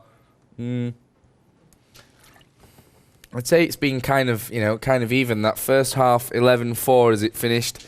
SK obviously losing out on pistol. They bought the 3rd round, which they lost. They're going to be back to a fair amount of rounds now, are Fnatic. So it's going to be hard for SK this game, no matter what. As you can see, Get Right and Gux both mopping up here, and then DSN to finish. Yeah, nice clean round there from Fnatic. Didn't take any losses. And, well, they're really piling the pressure on SK, and it's particularly on their economy. Despite SK getting that plant on a previous eco, if Fnatic manage to win this round, then most likely they will force SK into another eco. Well, let's get around to Khan, because he's going to be called into action here very shortly. At the end of that white horse, and it will be Robin who actually gets in there, takes off his head, and that's going to force a partial kind of rotation from this Fnatic side. Both Get Right and Gux started to work their way over there, but then I think it was called against, and they stuck to their positions. Face and Wally still hanging around by a T-spawn. Crystal and Robin in white holes, and Alan down at the end of Ivy. So still no decision from SK. They will wait things out, run that clock down. Yeah, that was a nice early kill onto Khan, the in-game leader for Fnatic, and well, that could really take a dent in this round. But good play from Face there, as well as Get Right, who did some damage onto Robin, will finally go down. Alan moves in as well. There are 4 remaining SK players against 2 of Fnatic. It's both Gux and Get Right. 2 of the shining stars of this team. Gux goes down, and Forrest that was left, and then he will die to Crystal. And Fnatic lose the first round of this second half. SK now will be looking, and at 12 rounds you can kind of almost touch those 16. You can see them like just in the distance.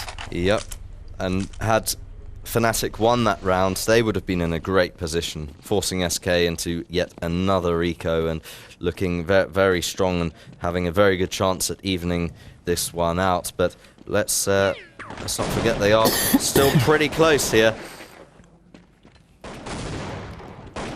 Both teams with a full buy-up. Good start again though here for SK, and those grenades being very, very deadly. It's an aggressive push onto the outer, smokes down to cover nicely over on the left-hand side of the map as Gux goes down. DSN is the one defending here at the back of this train yard. He's actually moved up now to the bomb train. As the bomb does get planted, though, by Crystal. Now it's a 4-on-3. Here comes Khan, sprayed down by Alan. Robin here is in the position to win this round. And Forrest is the only one standing for Fnatic. Run away and save your weapon. He's going to have to deal with Alan as well. And not going to happen. Alan's on the ladder at the back of the train, as you can see, and Robin is up there, and he will peek out eventually. Forrest is taken out, and SK move within, well, the skin of their teeth from winning this game. 13 rounds to 8. It is now in favour of SK. Yeah, very nice sneaky play from Robin and Alan there. Took no chances. Robin just perched up on that platform like a bird of prey.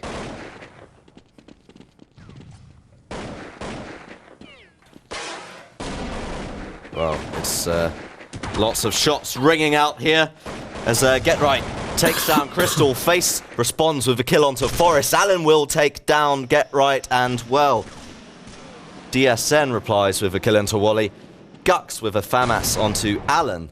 So we're sitting at a 3-on-2 in favour of Fnatic. Bomb is down on that outer site, being guarded by DSN. Fnatic are in a perfectly great position to take this, and they do. Great from Gux there. I mean, Fnatic have won quite a few of these FAMAS rounds, which you don't often see so many in one game. But they're doing such a great job with them that almost those rounds where they are on the verge of saving or buying, then rather than saving, they can go for those FAMASs and have a lot of confidence actually in their ability to win rounds with them. So SK now 13 rounds to 9. And they can still make a huge impact on this game, Fnatic. It's going to be an outer split. A big push, yeah. Going to be an outer split by the looks of things, but well, they've slowed things down a bit after Robin chucked those nades out. Wally's left his side and gone up to join with his 3 other teammates down. Ivy. Face has been taken down. Alan's been taken down, and the bomb is down.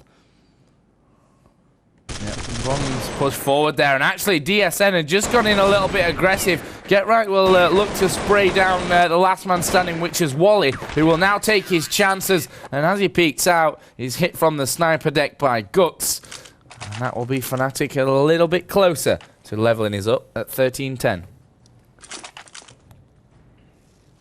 Yep, they've responded well in this second half to a rather dominating first half from SK. With only managed to put 4 rounds on the board, and aggressive stuff from Fnatic on CT here on the outer site. They've really pushed hard.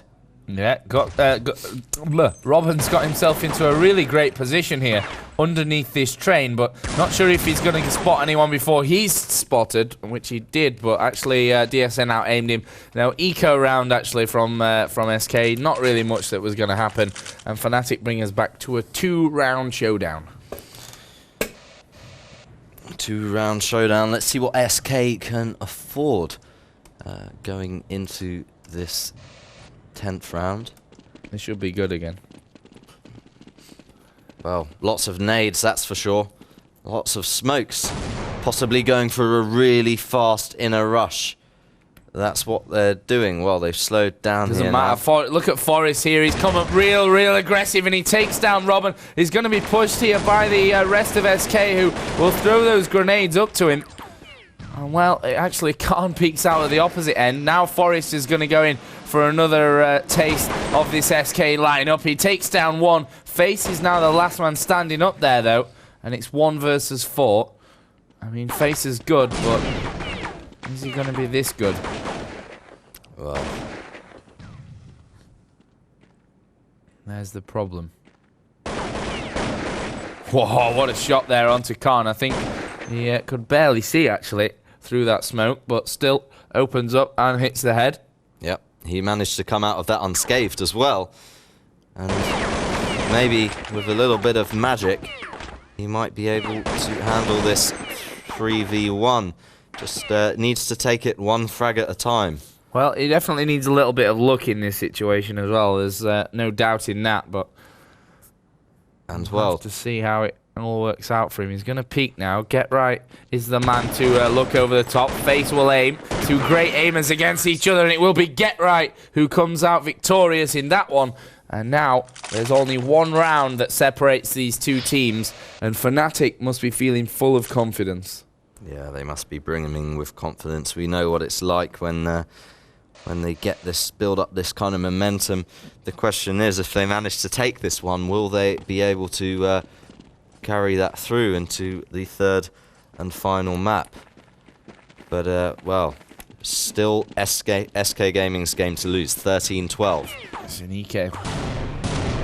eco round. Not much to really be said here, other than that Fnatic are just going to mop up with these train hoppers, let's call them, as they move on to tie up this game. Yeah, there we go. The final one was Forest with a knife onto Face. And we are now all tied up, Matt. Everything to play for both of these teams. I mean, don't forget SK, you know, they're no slouches here on Train.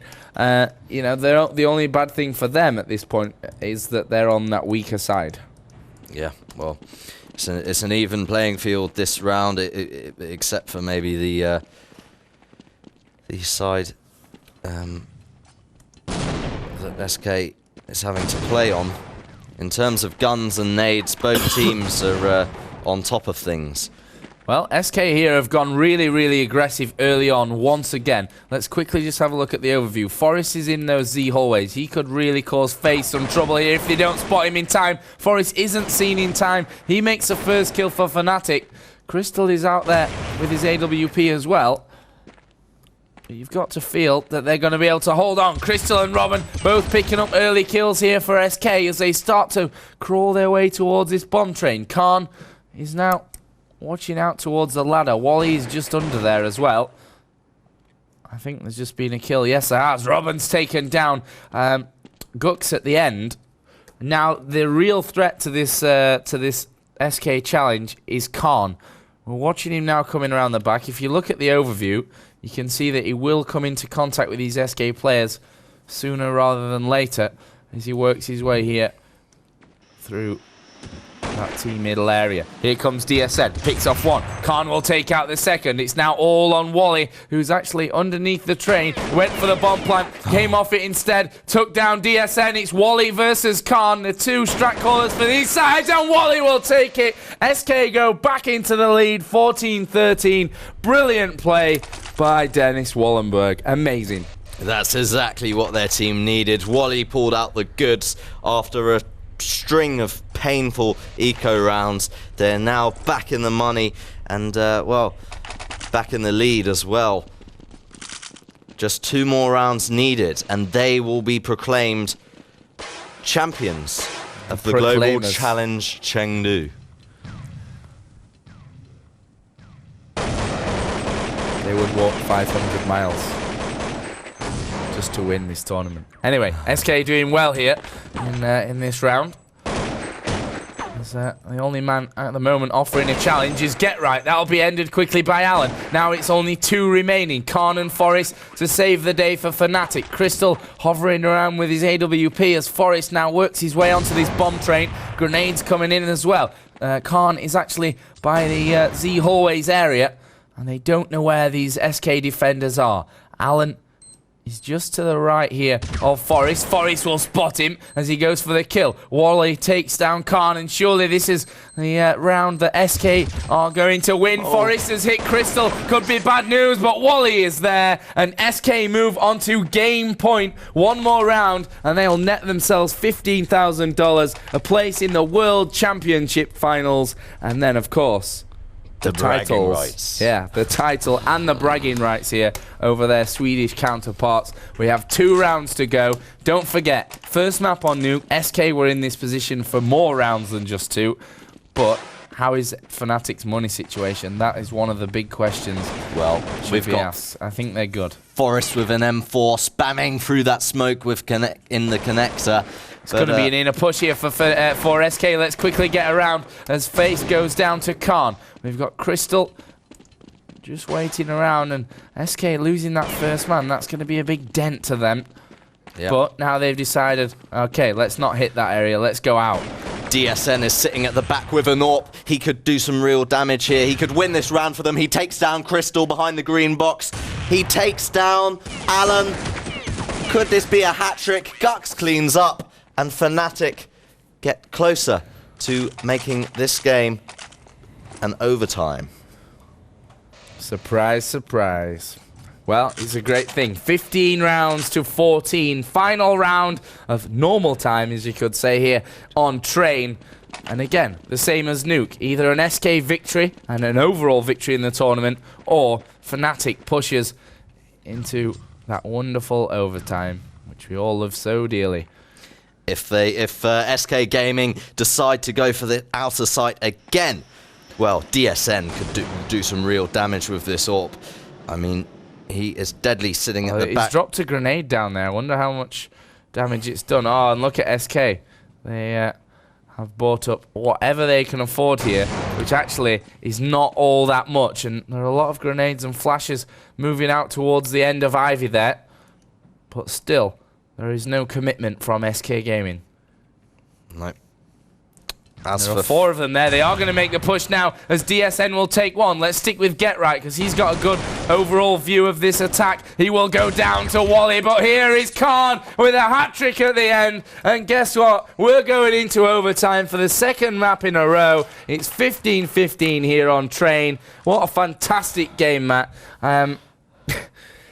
You would have got great odds, by the way, to bet on overtime in both maps. But it's fantastic. I absolutely love to see overtime. You know, that make or break situation. It's a fairer version of penalties, in my opinion, in some kind of crazy way. Yeah. But either way, you know, we're going to see another at least 10 rounds. We can always hope for, you know, double, triple, quadruple overtime here on Train.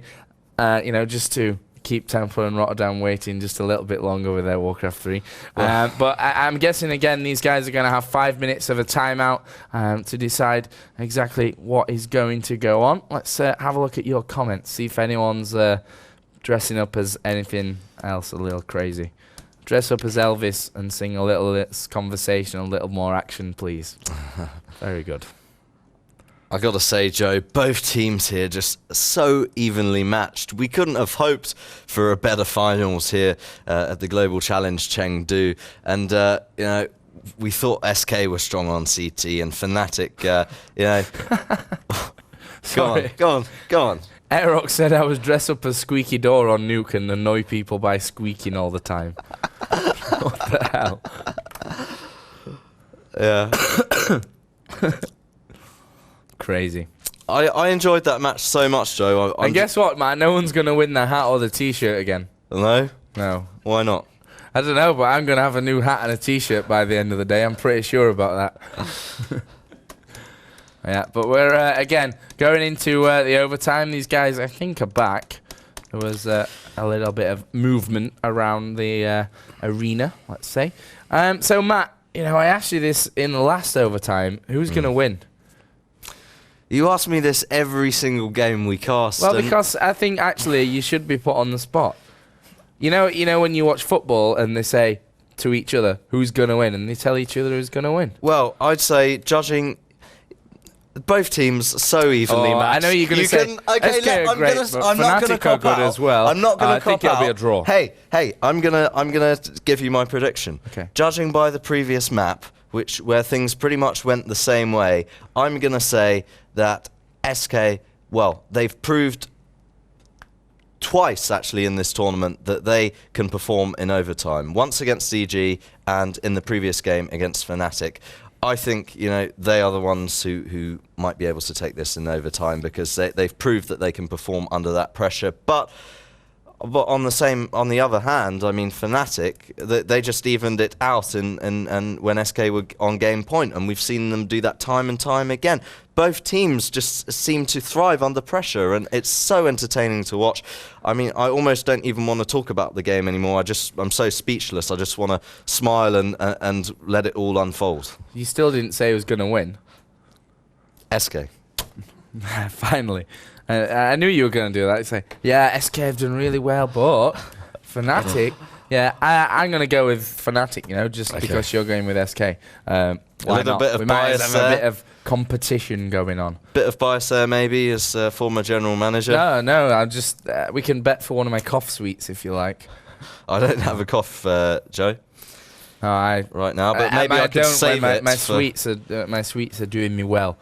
You're only supposed to eat 4 in a day, and I ate actually 16 or something yesterday. So, you know, can't be good for my health. But you know, if I don't cough as much during Counter-Strike, then it's all good. I'll bet you a cough sweet then, and then if I win, I'll save it for next time I've got a cough. Okay. Let's have a look. Do we have any more predictions? Flo says 21-19 Fnatic. You don't count because you said it after overtime, after the first 30 rounds. You know, that just doesn't actually count when you do that. Sorry. So, Matt, you think SK are going to win. Why do you think SK are going to win this? Just curious. I already said that. I mean, in terms of the the actual game that we've seen so far here. Past 2 overtimes, they've performed really well against the EG. They were superb. That was also on Train actually. Their overtime against EG earlier on in the tournament. Yeah, we saw that as well on ESL TV. I think that SK are going to move back to CT side now, I believe, and from there they've got that advantage again, like they did on Nuke. And even though in kind of normal time we saw stronger T sides there, it's not been really the case here. Yeah. So I think SK. I actually think SK are going to win, but I'm going to say Fnatic anyway, just because I want to win a cough suite of you, which is already mine anyway.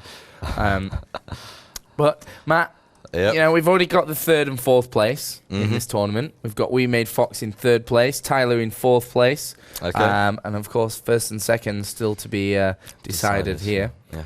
And $15,000 up for grabs for the winner of this, which could be SK in roughly 6 rounds if it all goes to them, or we could be seeing a 3rd map, which is Dust 2, which we may not need. Yeah. I mean, we know that both these teams desperately want to win this, but maybe SK are just a little bit more hungry with their new lineup. I mean, Fnatic always have an insatiable hunger when it comes to winning, especially when they get into those bracket stages. But SK maybe just a little bit more hungry. Well, this is the thing as well. They're a new team. And this is their first lineup. They did it last time when Zet was playing his first event in LA. So it could be quite interesting to see if SK win this event, how they go on in the future. Yeah. As far as the lineup being fairly new, Fnatic's lineup is fairly new as well. Yep. I mean, what? March? 9 months? February, I think. 10 months. Yeah, that's... As far as the lineup goes, is pretty new. I mean, look at the Vitriolic lineup, the old X Wicked and MYM teams. Yeah. MTW until like literally a week ago has been the same forever. So it's interesting because before before Archie and Inns decided to take a break from competitive gaming, they always said that their secret to success, Fnatic, was the longevity of their team and just sticking together, knowing each other's play styles so very well, and it's easy to win. It's easy to win. No, it's not easy to win events, especially not World Championships. But what's the real challenge is consistency. Being able to win events time after time. Very, very few teams manage to do that. And if you look back in the history of Counter-Strike, you can probably only think of maybe 2, 3, 4 teams that stand out that were able to win event after event. Well, it's actually the same in any kind of competitive anything. Once you've been at the top for so long, some people just drop off with motivation and things like that. And that's what happened in the old Fnatic lineup, Inns, Archie. I think they just kind of, faded away almost in terms of motivation. But anyway, let's get into the present. We are live. It's overtime between SK and Fnatic here. Second map, DE Train, and actually Fnatic is starting out on the CT side. They apparently are sticking for the overtimes. Let's see what SK can pull off. And again, it's the usual defensive positions that we've seen time after time. In fact, 15 times this game for Fnatic. And Robin for SK will actually open up the fragging, Matt. Good start. Yeah, very good start. And, well, Forest and Khan are going to be the guys doing the dirty work in inner, and they're pushing up. Oh, they might actually catch... Brilliant from... That was absolutely amazing from Alan there. He completely out-aimed DSN, who was AWPing him down from Ivy. Now we have Khan all on his lonesome up in those white halls. Wally is taking the bomb to the outer area to get the plant. And Face and Alan are all going to get around there. Robin will take down Khan at the end. And that was a great team effort again. Alan, Robin and Wally all with 2 or 1 frags apiece. And SK will take the early lead in overtime 1-0 or 16-15. Yeah, I was watching the map overview there and really got excited as I saw Forest and Khan make their way up that ramp. I thought they were going to just demolish the SK team from behind, but solid round from the Skoret Commandos. The what commando? I pronounced it totally wrong. Do you want a shot? No, they're just SK Gaming these days. They dropped that name a while ago, let's say. So, Wally, at the moment, will find a man on ladder and chase him up there. And that was Get Right. And again, SK have the advantage. Wally, and they're playing so much more aggressive here, SK, than they did on their T side previously. They've brought this to a 3-on-3 now, Fnatic, in the form of Gux getting a frag. But SK are now making their move. Yep. Let's watch Khan, because he's the one who's very dangerous, actually, down the back of this train yard. We've seen it a couple of times already during the first 30 rounds, but his positioning could let him down here. Because he's moved back. Yeah, he's moved over to Connexa. Here comes Gux with one. Khan with his, Forest with one in between as well. But it was Gux who saved the day at the back and makes it 1-1 in overtime, 16-16. Neck and neck, which has pretty much been the trend throughout this matchup in the grand finals of the Intel Extreme Masters Global Challenge Chengdu. Let's see how SK adapt to losing a round. And it's pretty much the same thing again. And the interesting thing is that these strats are very similar every round, and they're just kind of relying on who's going to aim the better of who. And Gux has gone down. That could be an important frag because he's holding very, very well for Fnatic so far in this overtime period. Alan with a second, who's stepping up his game nicely. Third for Alan. Brilliant play from Alan. And now it's Khan and Forest to save the day for Fnatic and their fans. Forest actually is just moving up there by the back of the train yard. Alan will finally be dealt with after doing so much damage. Oh, out-aimed by Face there was Forest. And now it's on Khan, who, the way he's moving back, smells of saving the weapon. Oh, and actually he'd be clipped in the back there. He was lucky to get away with what he did. And actually it wasn't too bad. He was down to 89 through the wall. But he will slow down anyway. He will take out Robin. Well, that bomb ticking far too fast, of course, for him to get anywhere near. So he just backs away and will try to hold on to this weapon, which I think he will, because Crystal and Face are too far away to do anything. And that will be SK again regaining the lead, 2-1. Yep. Let's see if Fnatic can respond. And let's see if SK continue this trend of aggressive, fast-paced play. So, oops.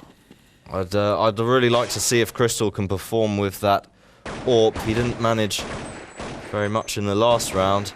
It's going to be Gux and Forest doing inner this time, and we're going to see DSN get right on top of a train in outer. Khan's just going to be rotating around, providing assistance wherever it's needed. But we know DSN can be really dangerous with that AWP when he's sitting at the back of outer. He's currently got the ladder room scoped. Yep. But this SK is again the exact same strat from SK that they're going to employ. By the looks of things on the setup, although Wally's now moving over towards ladder, so maybe they'll go for an inner push here. Yeah, it looks that way. Let's get quickly around to Khan, who will be watching. He's taken a hit there and will actually have to back away down into the site. Robin will continue to wait. And actually, SK have pushed Alan all the way around the back. Face is moving out here from that team middle area. And again, it's a double from Alan. He could be in game-winning form here, could Alan. And so far, it's absolutely brilliant from him. Wally, bomb planted. Will escape out of it. Let's see what Gux and DSN and Khan can do, which is going to be save the weapon. Yep. They look poised to take some exit kills. Here's Alan, comes in again, will take down Khan. He's got another man in front of him, and will actually take a bit of damage there from that USP of DSN. But these two Fnatic men will maybe come under pressure from Face and Robin from the opposite side. Yeah, DSM really could do without losing that AWP. Will Face manage to spray through that wall and get him in the final moments? No. No, he won't. But that's 3-1. And those 3 rounds are really important to hit, of course, because once you get there, you really have a great chance moving forward. I mean, if they can take 4-1 in this first half, yep, it's looking likely that SK could have this one in the bag. Yeah. And guess what? Pretty much a similar strat. This time a little bit faster, though, from SK as they move through. Yeah. Very nice split from them. Couple ladder, couple mid-T, couple Ivy. Yep, in comes Forest with a Deagle. And actually, they're doing a good job here, Fnatic, of holding off with not the greatest amount of weaponry in the world. But again, it's Alan who really makes the difference. And it comes down in the end to a 1 versus 1. It's Alan versus Khan. Alan has been, for me, the best player, definitely, of course, of this overtime for Fnatic. Such a, for SK, should I say.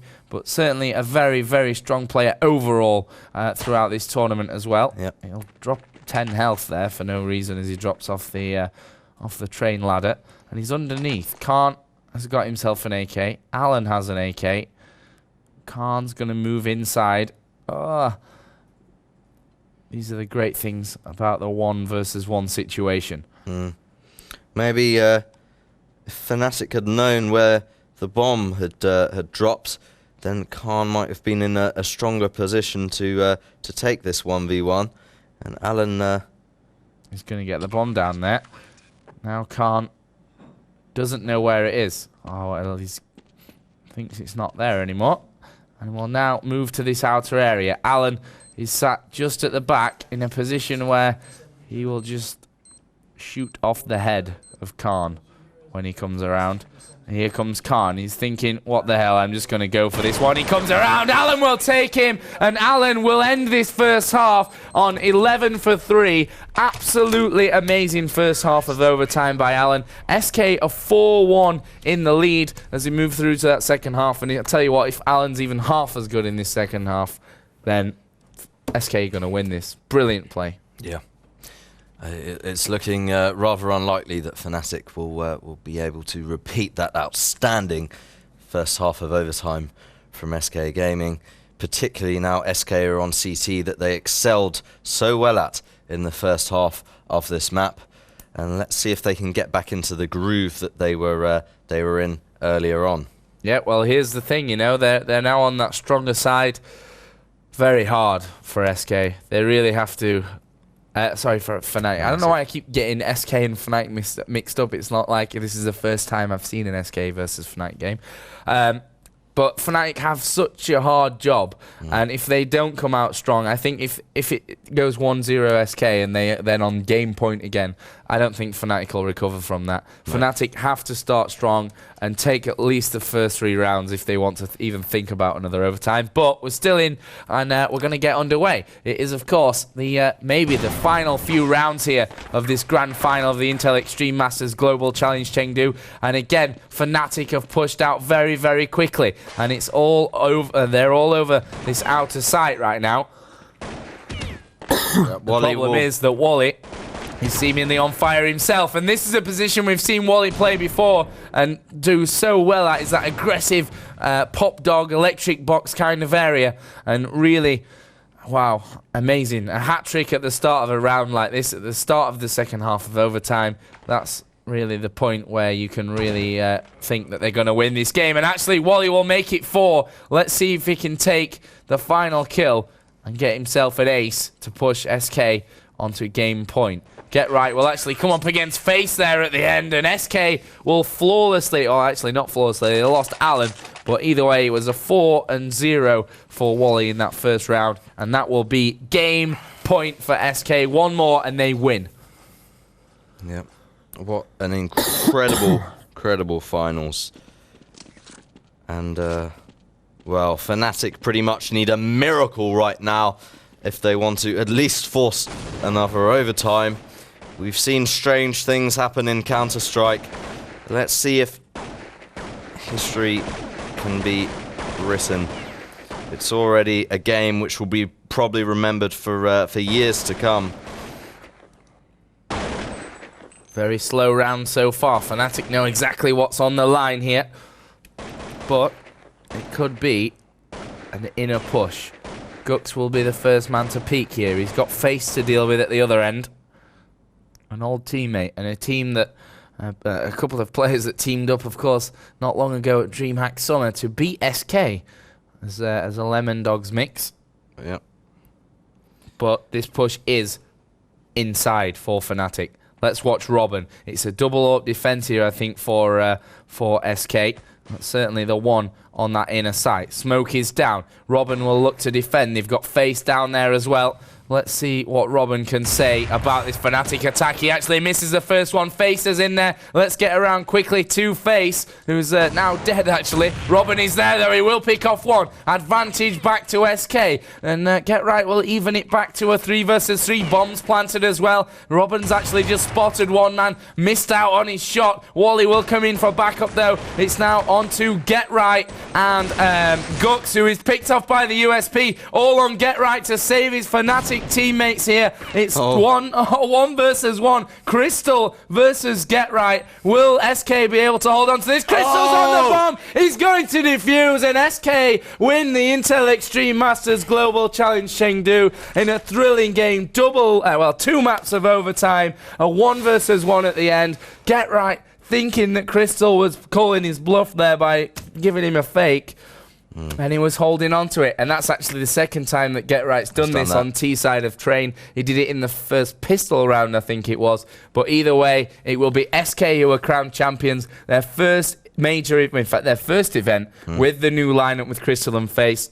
Two outstanding players who have performed brilliantly here along with the rest of this SK team. And they take their first ever championships. A big congratulations to them. They were brilliant. Huge congratulations, and I can imagine over in China they're just sort of erupting with joy. Fnatic over in China, I could hear the guys in the SK office over the Rhine shouting. Fantastic. And well, Fnatic have got to be disappointed. I mean, they've got to be feeling pretty deflated after that. They said, I mean, it's not just another tournament for them. They specifically said that they really want to win their first ever event over in China. Sadly, they didn't manage it, but that's given maybe Khan, maybe they're cursed, but on the other hand, it's also given Khan maybe a new sort of lease of life in his playing career, because now he's still got a goal that he hasn't yet achieved, and hopefully we'll see him take his team to victory in China at some point in the future. Yeah, and well, what can we say, Matt, about this game? Absolutely amazing. It's been a thrilling tournament, actually. The whole... how it's worked out, you know, Mouse Sports lost in the group stage, Fnatic lost in the group stage. We saw Titans coming through top of their group, MIBR going out early. So many interesting stories around this event, and maybe the biggest one is that, of course, SK are here with their new lineup. And they managed to win the event against a Fnatic team who have been dominant all year. Of course, the reigning champions of the Intel Extreme Masters after winning the global finals in Season 3. And SK now, there'll be a big smile not only on their face, but on the manager's face. And I think they're just absolutely thrilled. And of course, they'll now move on and, well, see how this lineup can hold them in the future. Yeah, maybe this is a dawn of a new era for SK Gaming. Certainly the two new players, Face and Crystal, proved that they add like a whole spectrum of versatility in the way that SK can play. They've now got, they just seem much better at adapting, much more flexible as a team, and they really are a pleasure to watch. I can't wait to see them again as the Intel Extreme Masters Season 4 progresses. Yep, so SK here, the champions of the Intel Extreme Masters Global Challenge in Chengdu. They take $15,000 and a place in the World Championships, the finals of the Intel Extreme Masters, which will of course be in 2010. Well, that's it for Counter-Strike, Matt. The top three, of course, SK, Fnatic, and We Made Fox, with a very honourable mention to Tyloo, who finished 4th as well. And that's it. Counter-Strike's done, but now we're going to move over to the Warcraft 3 final. Fly 100% up against Moon. Quick commercial break. We'll be back with Rotterdam and Templar to bring you all the action from that. Thanks for watching.